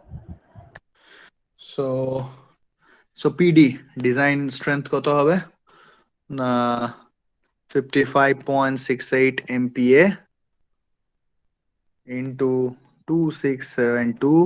আমি ডাইরেক্টলি 10 কিউব দিয়ে ভাগ করে দিলাম, এখানে একটা কিলো নিউটন বসিয়ে দিলাম, কত আসে বলো? এটা কি করে এলো বুঝতে পারলে তো? এর আগের বারে যা করেছিলাম। স্যার 148.78। ওকে, 148.78 ইউনিট কিলো নিউটন। ওকে, সো সেম সাইডে যখন আমি প্লেস করছি, সো সেম সাইডে যখন আমি সরি সেম সাইডে যখন আমি প্লেস করছি, তখন আমার তাহলে ইয়ে কত আসছে? 148.78 কিলো নিউটন, ঠিক। আর যখন আমি অপোজিট এন্ডে প্লেস করছি, তখন আমার ইয়ে কত আসছে? 25 point something, sorry 258 point something. So কতটা স্ট্রেংথ বৃদ্ধি হলো? 100 কিলো নিউটন, মানে 10 টনের কাছাকাছি স্ট্রেংথ বৃদ্ধি হচ্ছে আমার যদি ব্যাক টু ব্যাক প্লেস করি। Normally back to back place করা হয়, কিন্তু আদারওয়াইজ বিভিন্ন রকমের আর্কিটেকচারাল রিকোয়ারমেন্টও থাকে। ওকে, পেইন্টিং এর রিকোয়ারমেন্টও থাকে, বা আদার বিভিন্ন কানেকশন প্রোভাইড করার রিকোয়ারমেন্টও থাকে, তো সেই জন্য আমরা অনেক সময় সেম সাইডেও দিতে বাধ্য থাকি। ঠিক আছে, সো অবস্থা বুঝে ব্যবস্থা না হয়, বাট নর্মালি ব্যাক টু ব্যাকও প্লেস করা টেন্ডেন্সিটা আমাদের বেশি থাকে, because back to back place করলে আমাদের স্ট্রেংথ অনেক বেশি হয় as compare to the same side placement of the angles. ঠিক আছে, অ্যাজ ইফ ধরো সে ফর এক্সাম্পল যারা পুশ আপ মারতে জানো না, প্রথমে যখন শুরু করা হয় দেখবে হাঁটু গেঁদে পুশ আপ মারতে বলে, তারপর গ্র্যাজুয়ালি হাঁটুটাকে এক্সপ্যান্ড করতে করতে নর্মাল যে পুশ আপের ফর্ম, সেই পুশ আপের ফর্মসে নর্মালি যাওয়া হয়। লাইকওয়াইজ সেই তুমি বিভিন্ন ফরম্যাটে বিভিন্ন রকম ভাবে একটা এক্সারসাইজ পারফর্ম করো, জাস্ট লাইক দ্যাট দুটো অ্যাঙ্গেল তাদের individual load carrying capacity different হওয়া, মানে ইন্ডিভিজুয়াল লোড ক্যারিং ক্যাপাসিটি একই, তাদের অবস্থানগত পরিবর্তনের জন্য তাদের লোড টেক আপ করার ক্ষমতা ডিফারেন্ট ডিফারেন্ট হয়ে যাচ্ছে। ওকে, এই বিষয়টাই এখানে অবজার্ভ করার মানে মেন লক্ষ্য। ঠিক আছে, সো এই হলো মোটামুটি কম্প্রেসিভ মেম্বার রিলেটেড আলোচনা। এইবারে একটু অ্যাডভান্স লেভেলের আলোচনাতে ঢুকবো। বেসিক্যালি যেটা প্র্যাকটিক্যালি আমরা দেখে থাকি, সেটা হচ্ছে introduction to lacing and battening. Okay, but তার আগে আমাদেরকে একটা জিনিস নিয়ে আলোচনা করতে হবে, যে why built up section. Why built up section অর্থাৎ আমি একটা সিঙ্গেল অ্যাঙ্গেল, একটা single joist, single angle, okay, single channel, single একটা স্কোয়ার রাউন্ড হলো সেকশন দিয়ে কাজ চালিয়ে নিতে পারতাম, বাট তা সত্ত্বেও আমাকে এই একটা জয়েস্টের মাথার উপরে আরো প্লেট মারতে হলো, সেই প্লেট দিয়ে বা তার উপরে একটা চ্যানেলকে আলাদা করে বসাতে হলো। এরকম ধরনের যে আজগুবি আজগুবি যে স্ট্রাকচার আমাদের ফরম্যাট বানাতে হয়, বিভিন্ন রকমের রোল্ড সেকশন বা প্লেট কেটে কেটে বিভিন্ন রকমের টিপিক্যাল সেকশনকে দিয়ে, তার পেছনে মুদ্রা কারণ কি? তার পিছনে মূলত তিনটে কারণ বর্তমান। প্রথম কারণ হচ্ছে built up section provide large cross sectional area. Okay, কারণ কি? কারণ আমি যদি এই জয়েস্ট বিম, এই এমবি, এগুলোকে জয়েস্ট বিমও বলা হয়, তো এই জয়েস্টের মাথার উপর যদি আমি আর একটা চ্যানেল বসিয়ে দিই, অথবা একটা অ্যাঙ্গেলের পাশে যদি আর একটা অ্যাঙ্গেলকে জুড়ে দিই, তাহলে আমার একটা অ্যাঙ্গেলের জন্য যা ক্রস সেকশনাল এরিয়া বা একটা জয়েস্টের জন্য যা ক্রস সেকশনাল এরিয়া, সেই ক্রস সেকশনাল এরিয়ার থেকে এরিয়াটা বাড়বে।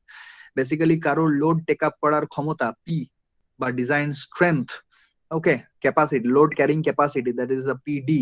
ওকে, পিডি কার কার উপর নির্ভরশীল? একটা হচ্ছে এরিয়া, এবং 2 নম্বর হচ্ছে strength of the section. So আমার যদি স্ট্রেংথ সেম রেখে এরিয়াকে ক্রমাগত বাড়াতেই থাকি, তাহলে কি হবে না, আমার লোড ক্যারিং ক্যাপাসিটি অটোমেটিক্যালি বাড়বে। সো আমার স্বাভাবিকভাবে যদি আমার স্ট্রেংথে আমি কোনো কাজ না করতে পারি, অর্থাৎ স্লেন্ডারনেস রেশিও নিয়ে আমি লেন্থ রিলেটেড কোনো ইস্যু না ডিল করতে পারি, তাহলে আমার কাছে একটাই অপশন রইলো, সেটা হচ্ছে এরিয়াটাকে এনিহাও বাড়াও, যাতে ও লোডটাকে ঠিকঠাক ক্যাটার করতে পারে, নিতে পারে।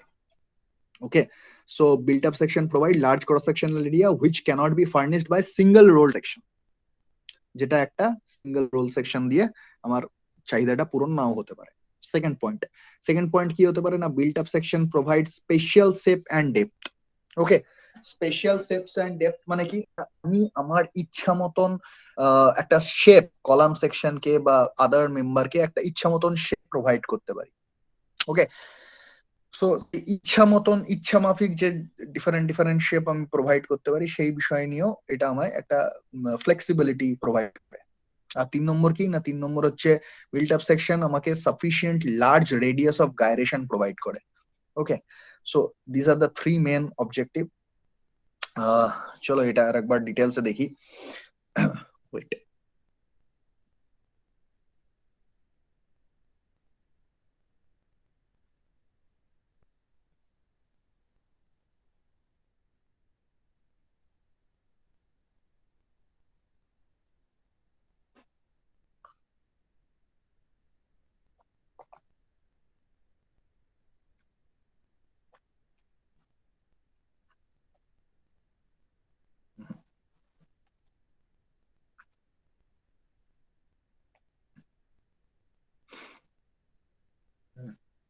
ওকে,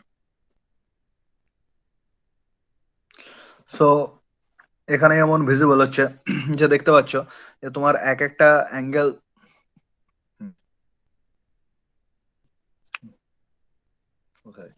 ওয়েট,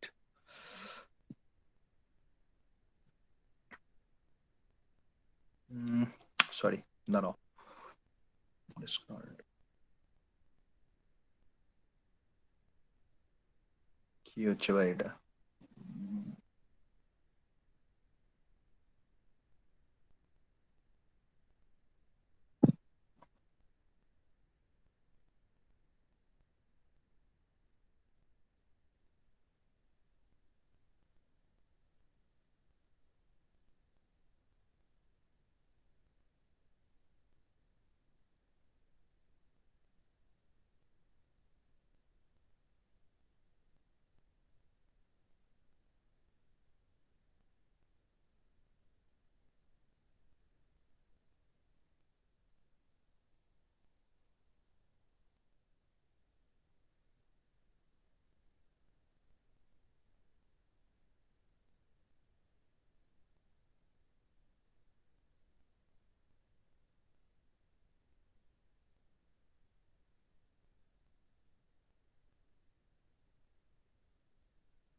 অডিও ক্লিয়ার তো? হ্যাঁ স্যার। ওকে।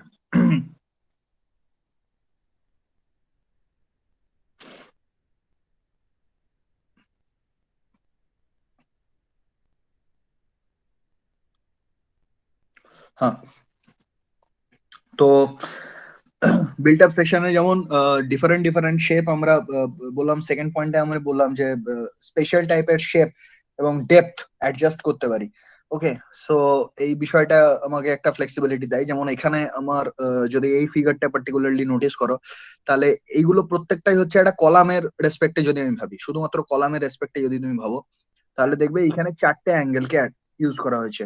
ওকে, একটা অ্যাঙ্গেল, দুটো অ্যাঙ্গেল, তিনটে অ্যাঙ্গেল, চারটে অ্যাঙ্গেল। এই চারটে অ্যাঙ্গেলকে বেসিক্যালি আমি প্লেট দিয়ে আলাদা করে জুড়েছি এবং জুড়ে একটা বক্স টাইপের সেকশন প্রোভাইড করার চেষ্টা করেছি।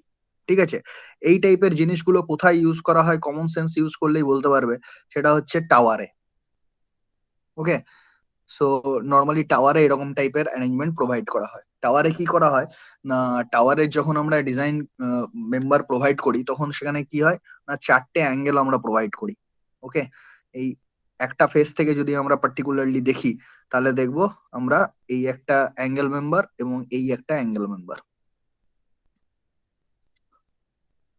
ওকে, দুটো অ্যাঙ্গেল মেম্বার রয়েছে এবং মাঝখানে, এদের মাঝখানে কি থাকে, অসংখ্য পরিমাণে কানেক্টিং মেম্বার থাকে, যেগুলোকে আমরা লেসিং বলি।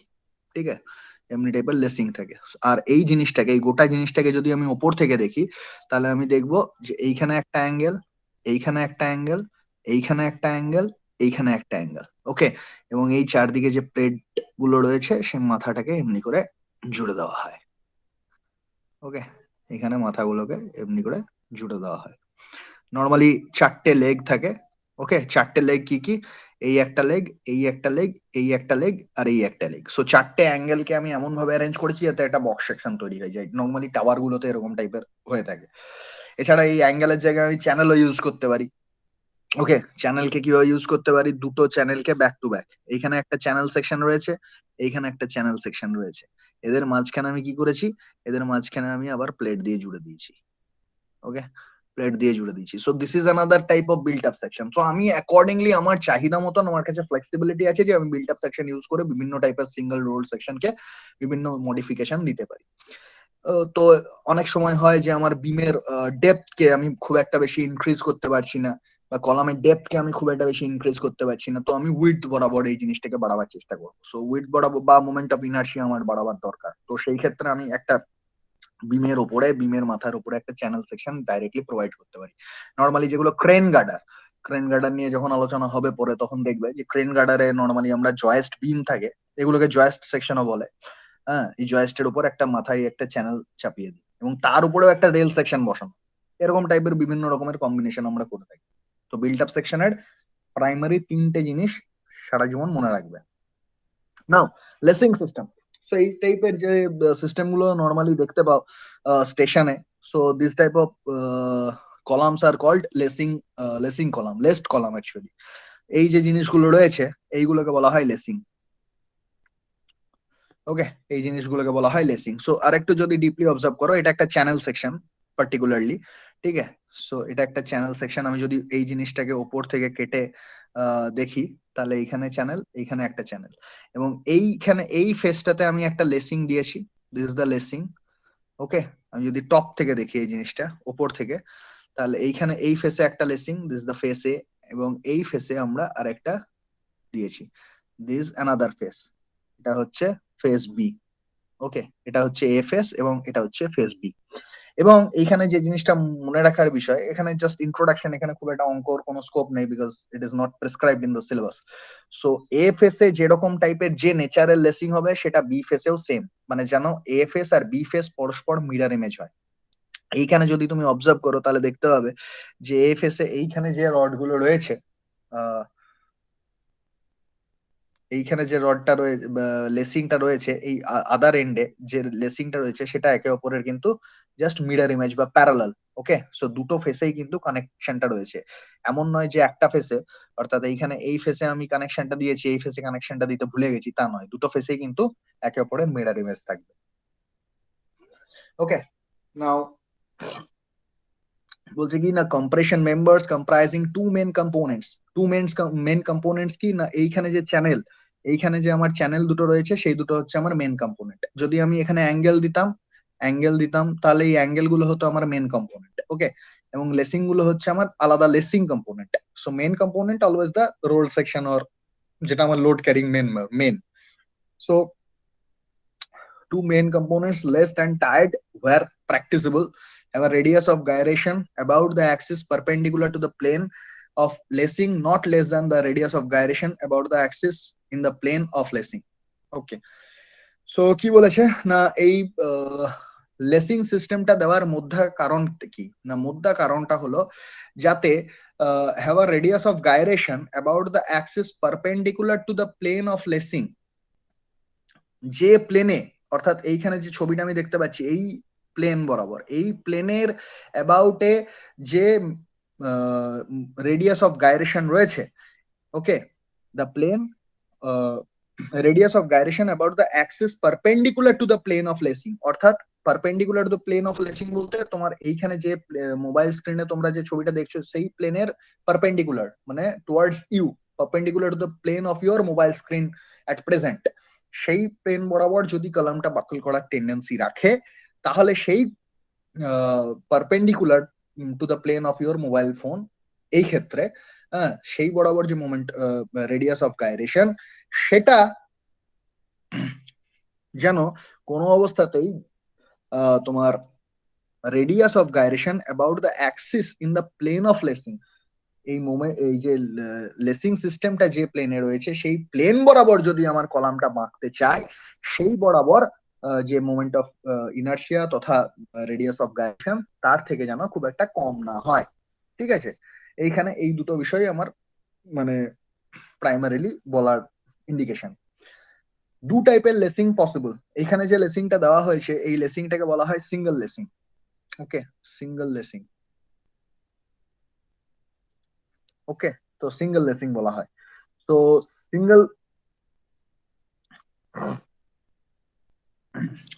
singly laced system on opposite sides of the components shall be preferably be in the same direction so that one be the shadow of the other instead of being mutually opposed in the direction. ওকে, যেমন এইখানে face এ আর face B. ওকে, যেমন প্রথমে আমরা কি বললাম যে এখানে দুটো চ্যানেল আছে সে ফর এক্সাম্পল, সো এখানে এটা let suppose it is face A and এটা হচ্ছে আমার face B, this is face B. Okay, so face B other end is face B. So আমি এখানে পার্টিকুলারলি ফেস এ একটা সাইডের elevation, this is my face A, এবং other side হচ্ছে face B, that is particularly this one. So face B এটা যেন একে অপরের মিডের ইমেজ হয়, যেটা আমি একটু আগে বললাম। So this should be done, face A তে যেরকম আছে আর ফেস বি যেন তার থেকে কমপ্লিটলি আলাদা না হয়। যদি তুমি এই দুটো ফিগারের মধ্যে কম্প্যারিজন করো তাহলে তুমি দেখতে পাবে, বুঝতে পারবে যে এই দুটো ফেসের মধ্যে কিন্তু কোনো সাজুর্য নেই, whereas এই দুটো ফেসের কিন্তু মধ্যে কমপ্লিটলি সাজুর্য রয়েছে। ওকে, নাও দিস টাইপ অফ সিস্টেম যেটা আমরা ছবিতে এখন দেখলাম সেটা হচ্ছে সিঙ্গেল লেসিং। এন্ড যদি আমার বোথ সাইড এইভাবে কানেক্টেড থাকে তাহলে this type of section is called double lacing system, আর এটা হচ্ছে single lacing system. Okay, so এটা হচ্ছে ডাবল লেসিং, এটা হচ্ছে সিঙ্গেল লেসিং। নাও এই কনটেক্সটে দুটো তিনটে জিনিস যেটা বলার বিষয়। প্রথমত, লেসিং সিস্টেম কেন দেবো? এক নম্বর ইস্যু তো বোঝা যাচ্ছে যে দুটো আমার মেন কম্পোনেন্ট রয়েছে, সেই মেন কম্পোনেন্ট দুটোকে আমি লেসিং সিস্টেম দিয়ে টাই আপ করছি। তো টাই আপ করার মানে তাদের মধ্যে যেন একটা মনোলিথিসিটি বা ইউনাইটেড ফর্মে তারা যেন একসঙ্গে কাজ করতে পারে, একসঙ্গে সেই লোডটাকে টেক আপ করতে পারে, সেটাই এমন একটা কারণ। তাছাড়াও এটা দ্বিতীয় সব থেকে গুরুত্বপূর্ণ কারণ, সেটা হলো যে আজ অব্দি পৃথিবীতে দুটো ডিফারেন্ট মেম্বারে যখন আমি লোড অ্যাপ্লাই করব, okay, suppose this is one member, this is member one and this is member two, এই দুটো মেম্বারে যখন আমি লোড অ্যাপ্লাই করব, দ্য পি লোড, এবং সেটাকে আমার মানে থিওরিটিক্যালি খাতায় কলমে আমি যতই বলি না কেন এটা সেন্ট্রয়েড দিয়েই পাস করবে, but in it is not possible at all to put this load on the center at as it is. এটা পসিবলই নয়। কি হয় না, যে পয়েন্টে, যে মিড পয়েন্টে বা সেন্ট্রয়েডে যে পয়েন্টে লোডটা পড়ার কথা ছিল, সেই পয়েন্টে লোডটা না পড়ে সেখান থেকে কিছুটা স্লাইটলি হলেও এদিকে ওদিকে কিছুটা উৎকেন্দ্রিক ভাবে পড়ে, অর্থাৎ এক্সেন্ট্রিসিটি ভাবে কিছুটা সেই লোডের এগেনস্টে থাকবে। তো এবার সেই এক্সেন্ট্রিসিটি থাকার কারণে কি হয় না, এক্সেন্ট্রিসিটি থাকার কারণে কলামের মধ্যে একটা আনডিজারেবল অ্যামাউন্টের মোমেন্ট আছে, যে মোমেন্টটা আসাটা স্বাভাবিক এবং এটা এই মোমেন্টটা কাঙ্ক্ষিত নয়। বাট আমাকে কলাম কে যথেষ্ট পরিমাণে রিস্ট্রেইনমেন্ট এবং স্ট্রেংথ প্রোভাইড করতে হবে such that the column can cater this moment, the eccentric moment, because of the load eccentricity. তো সেই মোমেন্টে যখন আমার এই কোনো একটা সিস্টেমে, ধরো এইখানে মেম্বার রয়েছে এবং এখানে আর একটা মেম্বার রয়েছে, তাদের মধ্যে আমি একটা জাংশন করে দিয়েছি এবং সেই আমার একটা compressive load along with a certain amount of moment এসে পড়ছে, যে মোমেন্টটা এসছে basically because of the eccentricity of the load. তাহলে সেই মোমেন্টের জন্য আমার এই সিস্টেমের মধ্যে একটা টানাপোড়েন ডেভেলপ হবে। আমি যদি এই মোমেন্টটাকে, এই যে মোমেন্টটাকে আমি আলাদা করে না দেখিয়ে এইভাবে ভাবতে পারি, এইভাবে যদি আমি ভাবি,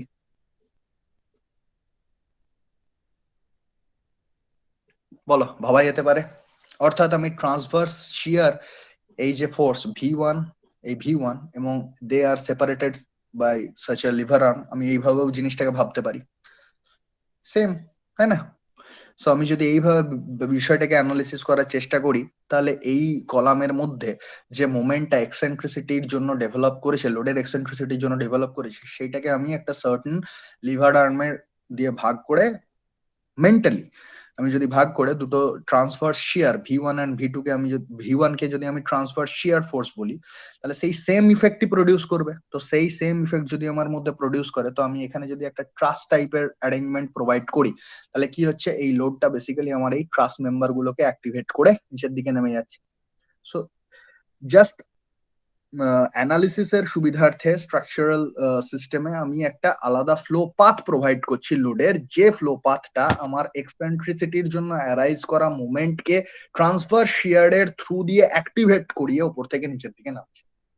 বেসিক্যালি যে ফরম্যাটে ব্রেসিং এর সময় আমরা দেখেছিলাম, ল্যাটারাল ফোর্সকে বেসিক্যালি ব্রেসিং যেমন নিচের দিকে নামিয়ে দেয় ট্রাস অ্যাকশনের সাহায্যে, লাইকওয়াইজ আমি এর মধ্যে কলামের দুটো মেন কম্পোনেন্টের মধ্যে আমি একটা ট্রাস মেম্বারের অ্যারেঞ্জমেন্ট প্রোভাইড করেছি, যেটা লোডের এক্সেন্ট্রিসিটির জন্য ডেভেলপড হওয়া মোমেন্টকে ট্রান্সভার্স শিয়ারের থ্রু দিয়ে অ্যাক্টিভেট করিয়ে ট্রাস অ্যাকশনের থ্রু দিয়ে উপর থেকে নিচের দিকে ক্যাটার করাচ্ছে, ফ্লো করাচ্ছে লোডটাকে। ঠিক আছে? So like this is the philosophy of providing লেসিং।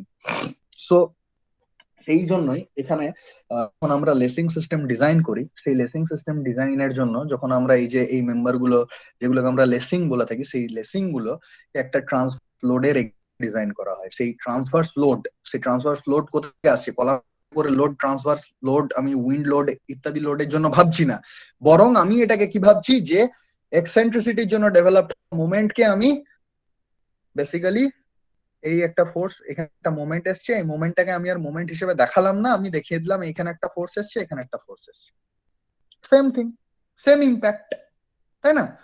আমি এই মোমেন্টটাকে রিজলভ করলাম এই দুটো লিভার আর্ম দিয়ে, একটা কাপলের ফর্মে রিজলভ করলাম। এবং সেই ক্ষেত্রে আমরা কি বলে থাকি না, যে এই যে ফোর্স গুলোকে বলা হচ্ছে ট্রান্সভার্স শিয়ার ফোর্স, ভি দিয়ে ডিনোট করি। তো আমাদের কোর্ট কি বলেছে না, যখন আমরা লেস্ট কলাম ডিজাইন করব, তখন আমরা একটা ট্রান্সভার্স শিয়ারের কথা চিন্তা করব, যে ট্রান্সভার্স শিয়ারের ভ্যালুটা কত হবে, কোর্ট স্পেসিফাই করে দিয়েছে। The value of the transverse shear V will be at least 2.5% of the axial force. অর্থাৎ কি, অর্থাৎ হচ্ছে আমার এই যে কলাম, যে কলামটা লেস্ট কলাম হিসাবে আমি ডিজাইন করেছি, সেই কলামে আমার যদি পি অ্যামাউন্টের লোড এসে পড়ে, তাহলে আমি এই লেসিং সিস্টেম গুলোতে এতটা ক্ষমতা অন্তত রাখবো, যে যাতে করে এই লেসিং গুলো বা লেস্ট বার গুলো, এগুলোকে লেস্ট বারও বলা হয়, লেসিং বার বা লেস্ট বার হোয়াটএভার, সো লেসিং বার গুলোতে এই যে পি রয়েছে, সেই পি এর 2.5% অ্যামাউন্টের ট্রান্সভার্স শিয়ার ফোর্স যাতে আমার এই লেসিং সিস্টেমটা নিতে পারে। ওকে, আলাদা করে কিন্তু কলামের মধ্যে, আই রিপিট, কোনো ট্রান্সভার্স শিয়ার ফোর্স আসছে না। এই ট্রান্সভার্স শিয়ার ফোর্সটাকে আমি বেসিক্যালি রিজলভ করছি এই মোমেন্টের এক্সেন্ট্রিসিটির জন্য ডেভেলপ হওয়া, এই ফোর্সের এক্সেন্ট্রিসিটির জন্য ডেভেলপড হওয়া মোমেন্টকে ক্যাটার করাবার নিমিত্ত। ঠিক আছে, তো এই বিষয়গুলো বেসিক্যালি আছে। এবারে এই কনটেক্সটে আরো দুটো তিনটে জিনিস যেটা মানে বলার প্রয়োজনীয়তা রয়েছে, সেটা হচ্ছে যখন আমরা হ্যাঁ যখন আমরা একটা লেস্ট কলামকে ডিজাইন করি, তখন সেই লেস্ট কলামের ডিফারেন্ট ফেলিয়ার মোডস আছে। So what are the different failure modes? কারণ ফেলিয়ার মোডস না জানলে কি কি বিষয়ে আমাদেরকে সতর্ক থাকতে হবে ডিজাইন করার সময়, সেই বিষয়গুলো অনুধাবন করতে পারবো না। কি কি ভাবে স্যার? একটা লেস্ট কলাম, বলো। স্যার বলছি লেসিং আর মানে আর ব্রেসিং এর মধ্যে মানে এমনি ওয়ার্কিং প্রিন্সিপাল তো একই, এমনি কোনো তফাৎ আছে মানে পজিশন অনুসারে বা কিছু? অনেক অনেক তফাৎ আছে, অনেক তফাৎ আছে। লেসিং সিস্টেম বেসিক্যালি কি করছে না, দুটো কম্প্রেশন ফোর্স ক্যারিং কম্পোনেন্ট মেম্বারকে টাই আপ করছে, ঠিক। এবং সে ব্রেসিং কি করছে, ব্রেসিং বেসিক্যালি ল্যাটারাল ফোর্স মানে কি, উইন্ড এবং আর্থকোয়েক, এই ল্যাটারাল ফোর্স কে আমার কলামের ইয়েতে লোডকে ফ্লো করছে। তুমি এটা বলতে পারো দুটোই ট্রাস অ্যাকশনের সাহায্যে করছে। দুটোই ট্রাস অ্যাকশন মানে কি, axial load carrying capacity, axial flow path দিচ্ছে মেম্বারের থ্রু দিয়ে, ফ্লেক্সুরাল ফ্লো পাথের জায়গায় অ্যাক্সিয়াল ফ্লো পাথ দিচ্ছে। বাট এইখানে আলাদা করে তোমার লেসিং এর মধ্যে কোনো আলাদা করে ট্রান্সভার্স ফোর্স কাজ করছে না। অর্থাৎ এখানে কোনো উইন্ড ফোর্স বা আর্থকোয়েক ফোর্স, যেটা ল্যাটারাল লোড কাজ করছে না এখানে। কম্প্রেশন ফোর্সটার এক্সেন্ট্রিসিটির জন্য যে মোমেন্টটা ডেভেলপ হয়েছে, সেটাকে আমি খাতায় কলমে রিজলভ করছি দুটো ফোর্সের রেসপেক্টে। অর্থাৎ এইখানে যে মোমেন্টটা ডেভেলপ করেছে এই কলামের মধ্যে, এক্সেন্ট্রিসিটির জন্য যে মোমেন্টটা এসছে, সেই মোমেন্টটাকে আমি আলাদা করে লিখছি কি, একবার এদিকে একটা ফোর্স এদিকে একটা ফোর্স দিয়ে এই কাপলটাকে আমি রিজলভ করছি। তাই না? করতে তো পারি আমি এটা, একটা মোমেন্টকে আমি দুটো ফোর্সের প্যারালাল কাপল হিসেবে রিজলভ করতে পারি না? সেইভাবে রিজলভ করছি, মানে আলাদা করে এখানে কিন্তু কোনো ল্যাটারাল লোড আসছে না। রাদার এখানে যে এই জিনিসটাকে আমি বলছি, সেই জন্য বলছি যে ট্রান্সভার্স শিয়ার। ঠিক, এবার তুমি যদি বলো যে আমি লেসিং এর জায়গায় এইরকম একটা সিস্টেমের জায়গায় যদি আমি এখানে এখানে মাঝে মাঝে একটা মোয়ের মতো সিস্টেম দিয়ে দেবো, যেটাকে আমরা ব্যাটেন বলি, ঠিক আছে, এইরকম সিস্টেমকে আমরা ব্যাটেন বলি। ধরো এখানে একটা মেম্বার, এখানে একটা মেম্বার, আমি কি করছি, এখানে মাঝে মাঝে একটা করে ক্রস মেম্বার প্রোভাইড করে দিচ্ছি। হুম, আগে দিচ্ছিলাম আমি এরকম এরকম একটা মেম্বার দিচ্ছি। এমনি এই মেম্বার গুলোকে বাদ দিয়ে আমি একটা জাস্ট ক্রস ব্যাটন দিয়ে দিলাম, এইগুলোকে বলা হয় ব্যাটন। ঠিক আছে, এগুলোকে বলা হয় ব্যাটন। সো ব্যাটনও কাজ করবে। ব্যাটন কিভাবে কাজ করবে? ব্যাটন কাজ করবে, ধরো তোমার এইরকম একটা জিনিস এসছে, ঠিক। তো এটা একটা পোর্টাল ফ্রেম হয়ে গেল। সো এখানে আমার মোমেন্টে কম্প্রেসিভ ফোর্সের এক্সেন্ট্রিসিটির জন্য একটা যে মোমেন্ট এলো, যেটাকে আমি এম নাম দিয়েছি, তাহলে এই আমার জিনিসটা কি হচ্ছে না, এখানে বেসিক্যালি এই একটা পোর্টাল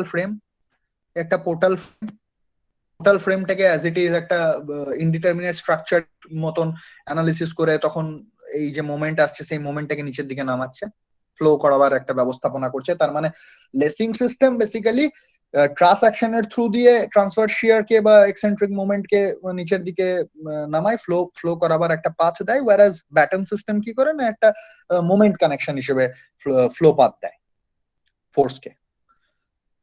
বুঝতে পারলাম? ঠিক আছে স্যার। যদি সিমিলারিটি ড্র করতে চাও তাহলে শুধুমাত্র বলতে পারো যে ট্রাস অ্যাকশন, বাট হ্যাঁ সেম স্যার নয়। সেটাই। সিমিলারিটি আছে, সেম নয়, ঠিক। সো ফেলিয়ার মোড কি, একটা যখন লেস্ট কলামের আলোচনায় ফেলিয়ার মোড বলতে মুখ্যত প্রথম যে ফেলিয়ার মোড, সেটা হচ্ছে buckling of built up member as a whole. Buckling, wait,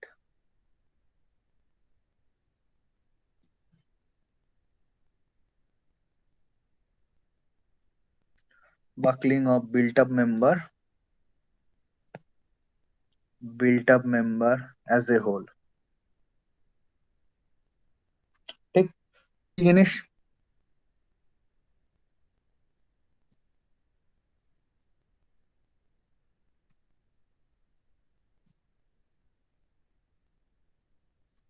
ঠিক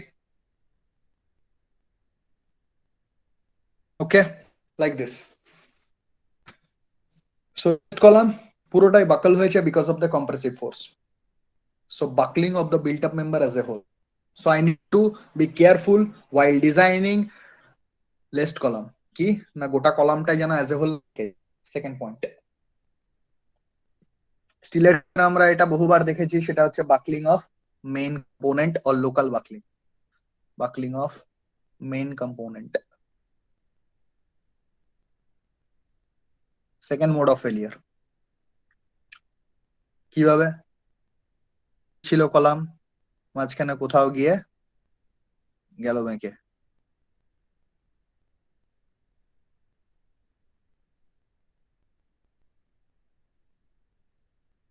ওকে,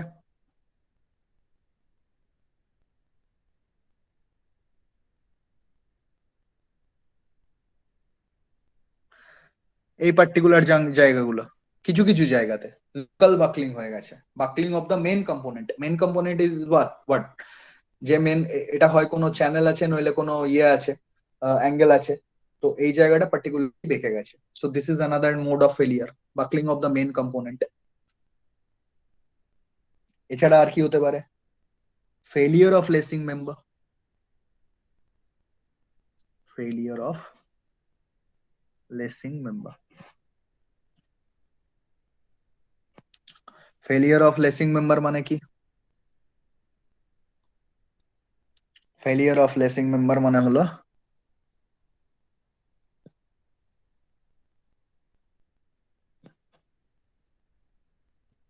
লেসিং দেওয়া ছিল, তো লেসিং মেম্বারটুকু ফেল হয়ে গেছে।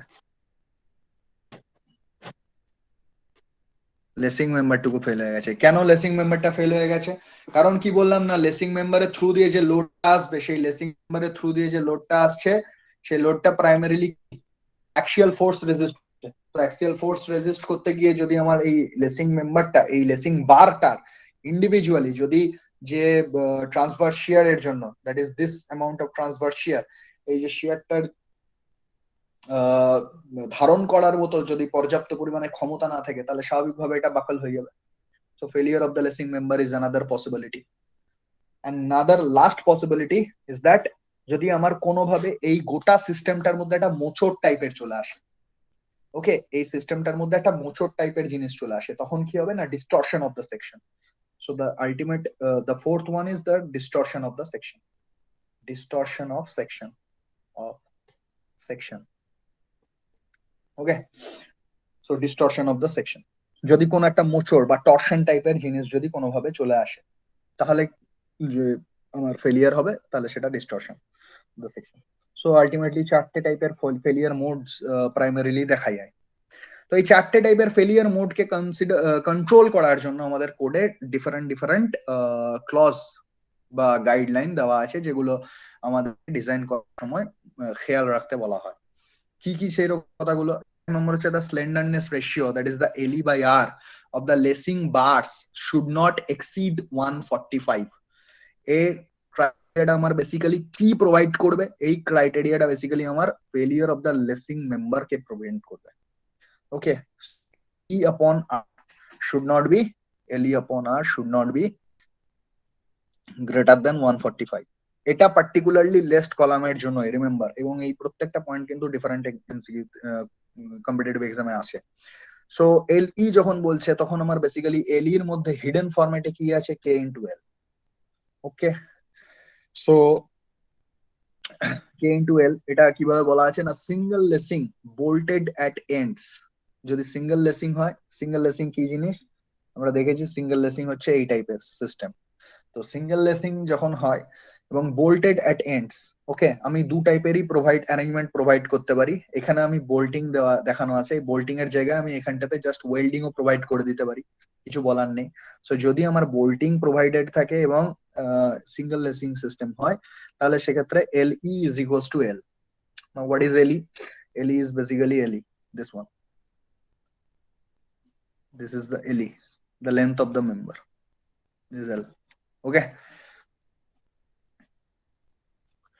Double bolt at ends, double lacing হবে এবং bolted at end and ইন্টারসেকশনস।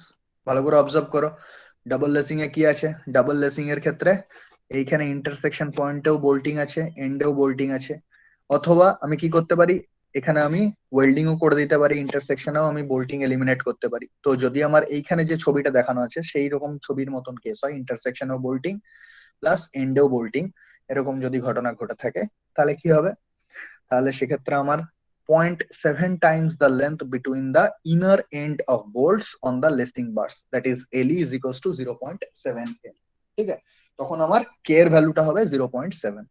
R welded লেসিং যদি বোল্টিং এর জায়গায় ওয়েল্ডিং হয়, তাহলে আমার কি হবে 0.7, LE is equals to 0.7 L হবে, as simple as that। ঠিক আছে, সো তারপরে কি সিস্টেম অ্যাপ্লাই করব, সেটা হচ্ছে LE upon R should not be 145। Now the question comes, R এর ভ্যালু কত হবে? ঠিক, the second question comes, how much will be the R? That is the slenderness ratio। So slenderness ratio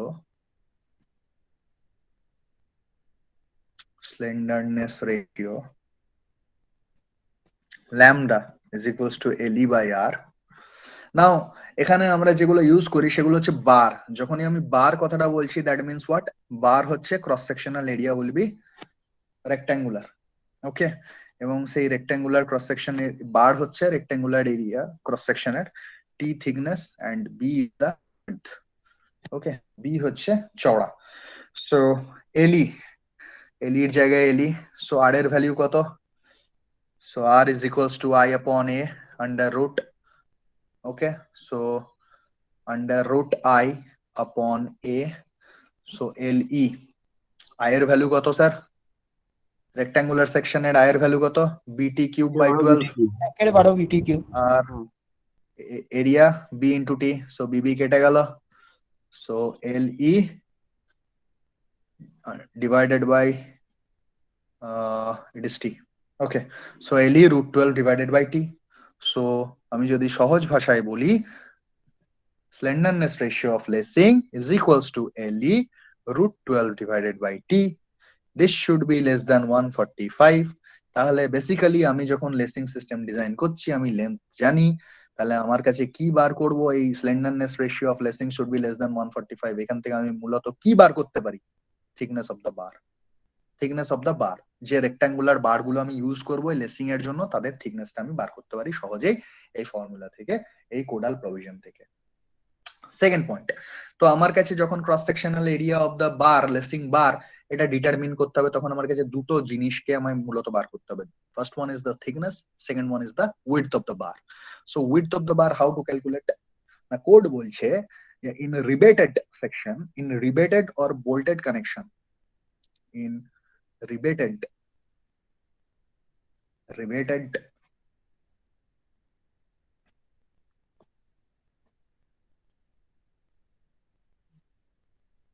or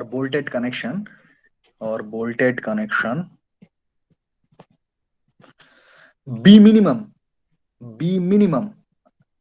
ठीक है, width, minimum width of the lacing bar should not be less than or is greater than equal to 3D। ওকে, অর্থাৎ যে width হবে, lacing বারটার width হবে, that will be the D, অর্থাৎ nominal dia of bolt, nominal dia of bolt, of বোল্টের 3 times এর থেকে বেশি হবে। অর্থাৎ আমি যদি বলি M20 গ্রেডের বোল্ট আমি ইউজ করেছি, তাহলে আমার এই যে লেসিং বার গুলো ইউজ করছি, সেই লেসিং বার গুলোর ক্রস সেকশনাল ডাইমেনশন যদি আমায় বলতে হয়, তাহলে উইডথ কত হবে? মিনিমাম উইডথ হবে 60। কেউ বললো আমি 70 mm মিনিমাম থিকনেস উইডথ দেবো, মিনিমাম উইডথ দেবো 70, তাহলে তুমি কি বলবে? হ্যাঁ স্যার আপনি দিতে পারেন, কারণ আপনার দরকার ছিল 23 into 20, that is 60 millimetre minimum, আপনি 70 প্রোভাইড করেছেন, ইউ আর ওকে। বাট যদি কেউ বলে 50 দিয়েছি, তাহলে বলবো হবে না। কেন? কারণ আমার minimum 3 times of the diameter of the bolt দিতে হবে, that is in this case 60। তো 60 এর উপরে আমাকে এনিহাও থাকতেই হবে। ঠিক আছে, সো বি এর ভ্যালু কি করে বার করবো, টি এর ভ্যালু কি করে বার করবো, সে দুটো আমরা দেখলাম। ঠিক, আর কি আছে না, এর সঙ্গে আর একটা জিনিসও রয়েছে থিকনেস রিলেটেড ইস্যু, সেটা হচ্ছে thickness of লেসিং bar. Thickness of লেসিং bar, lacing bar, thickness of লেসিং bar. So minimum, T minimum, minimum thickness কত হতে হবে? Minimum thickness should be greater than L upon 40 for single lacing, for single lacing, and T minimum should be greater than L upon 60 for double lacing, double lacing. Okay, L কি আমরা দেখেছি। Okay, so what is L? L হচ্ছে length between the inner end bolts or weld। অর্থাৎ কি না, আমার যদি এটা বার হয়,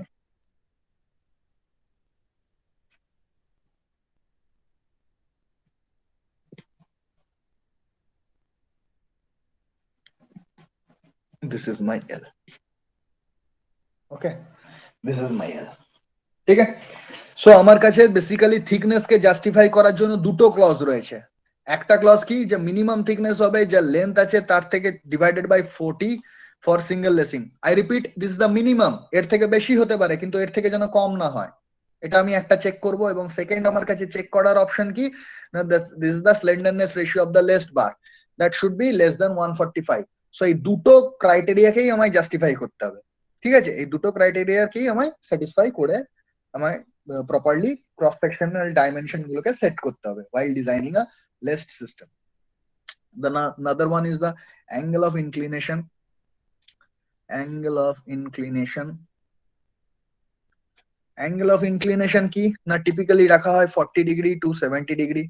অর্থাৎ এইটা যদি আমার কলামের মেন কম্পোনেন্ট গুলো হয় এবং এইটা যদি আমার লেস্ট সিস্টেম হয়, okay, this is my laced system. So this angle, যে অ্যাঙ্গেলটা রয়েছে সেই থিটা, সেই থিটার ভ্যালু 40 টু 70 ডিগ্রি আমায় রাখতে হবে নরমালি। মোস্ট এফিশিয়েন্ট হচ্ছে যখন থিটা মোস্ট এফিশিয়েন্ট, সব থেকে আদর্শ হচ্ছে if it is provided around 45 degree, okay, 40 to 45 degree হচ্ছে মোস্ট এফিশিয়েন্ট। বাট আদারওয়াইজ আমাকে চেষ্টা করতে হবে যেন এই অ্যাঙ্গেলটা 40 থেকে 70 এর মধ্যে থাকে। Okay, now the spacing, now the spacing. Okay, এখানে এটা স্মল এল, হ্যাঁ, এখানে এটা স্মল এল, এখানে এগুলো সব স্মল এল, ক্যাপিটাল এল নয়। Okay, small L. Now spacing, spacing is what? Spacing is this dimension, this is the spacing, capital L, this is capital L। তো স্পেসিং কেও আমায় রেস্ট্রিক্ট করতে হবে। তো স্পেসিং কেন, স্পেসিংটা রেস্ট্রিক্ট করতে হবে কারণ হচ্ছে আমার একটা লোকাল ওয়াকলিং এর ফেনোমেনা আছে না, একটু আগে দেখলাম। এমনি করে যদি দুম করে লোকাল ওয়াকলিং হয়ে যায় তাহলে সেই বিষয়টা আমায় খেয়াল রাখতে হবে। লেসিং বার নিয়ে এত আলোচনা হলো, লোকাল ওয়াকলিংটাকেও আমায় প্রিভেন্ট করতে হবে। সো লোকাল ওয়াকলিং প্রিভেনশনের জন্য স্পেসিংটাকে আমায় রেস্ট্রিক্ট করতে হবে। R C minimum that is equals to 0.7 lambda max or 50, whichever is minimum, whichever is minimum, ঠিক আছে। সো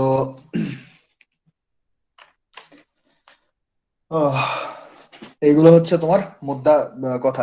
এখানে ল্যামডা ম্যাক্সটা কি না, ল্যামডা ম্যাক্স হচ্ছে lambda max is equals to maximum slenderness ratio, slenderness ratio of the compression member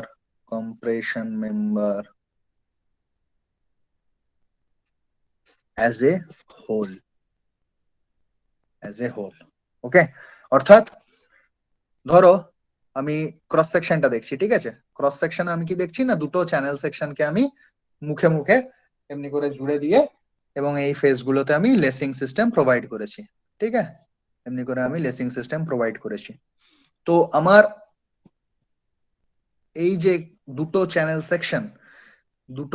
section তাদের যে combined যে তোমার কি বলবো যে প্রপার্টি ক্রস সেকশনাল প্রপার্টি গুলোর রেসপেক্টে যেটা আমি স্লেন্ডারনেস রেশিও পাচ্ছি, সেইটাকে আমি করব যে স্লেন্ডারনেস রেশিও যখন দুটো ভ্যালুকে একসঙ্গে কম্বাইন করে, দুটো চ্যানেলকে প্রপার্টিকে কম্বাইন করার পরে আমি যেটা পাবো, নট ইন্ডিভিজুয়াল চ্যানেল, আমি ইন্ডিভিজুয়াল চ্যানেল সেকশনের জন্য না, মানে এন্টায়ার ক্রস সেকশনটার রেসপেক্টে যদি আমি স্লেন্ডারনেস রেশিওটা বার করি, সেইটার কথা বলা হচ্ছে যে maximum slenderness ratio of the compressive member as a whole. ঠিক আছে? আর R C min, what is R C min? R C min is basically minimum radius of gyration, minimum radius of gyration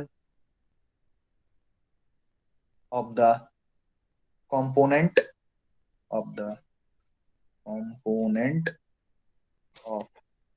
compression member,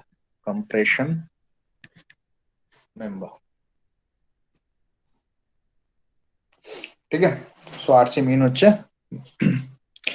minimum radius of gyration of the component members. So এই বিষয়টা আমাদেরকে মাথায় খেয়াল রাখতে হবে। ঠিক আছে? তো আজকে আপাতত এতটুকুই রইলো। নেক্সট ক্লাসে আমি বাকিটা সাম আপ করব। ওকে, এখনো অবধি কারো কোনো ডাউট থাকলে বলতে পারো।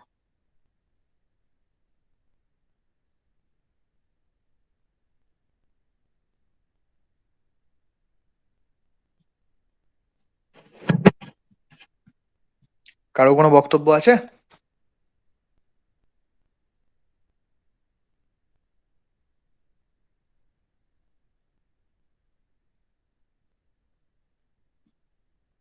ওকে, ঠিক আছে।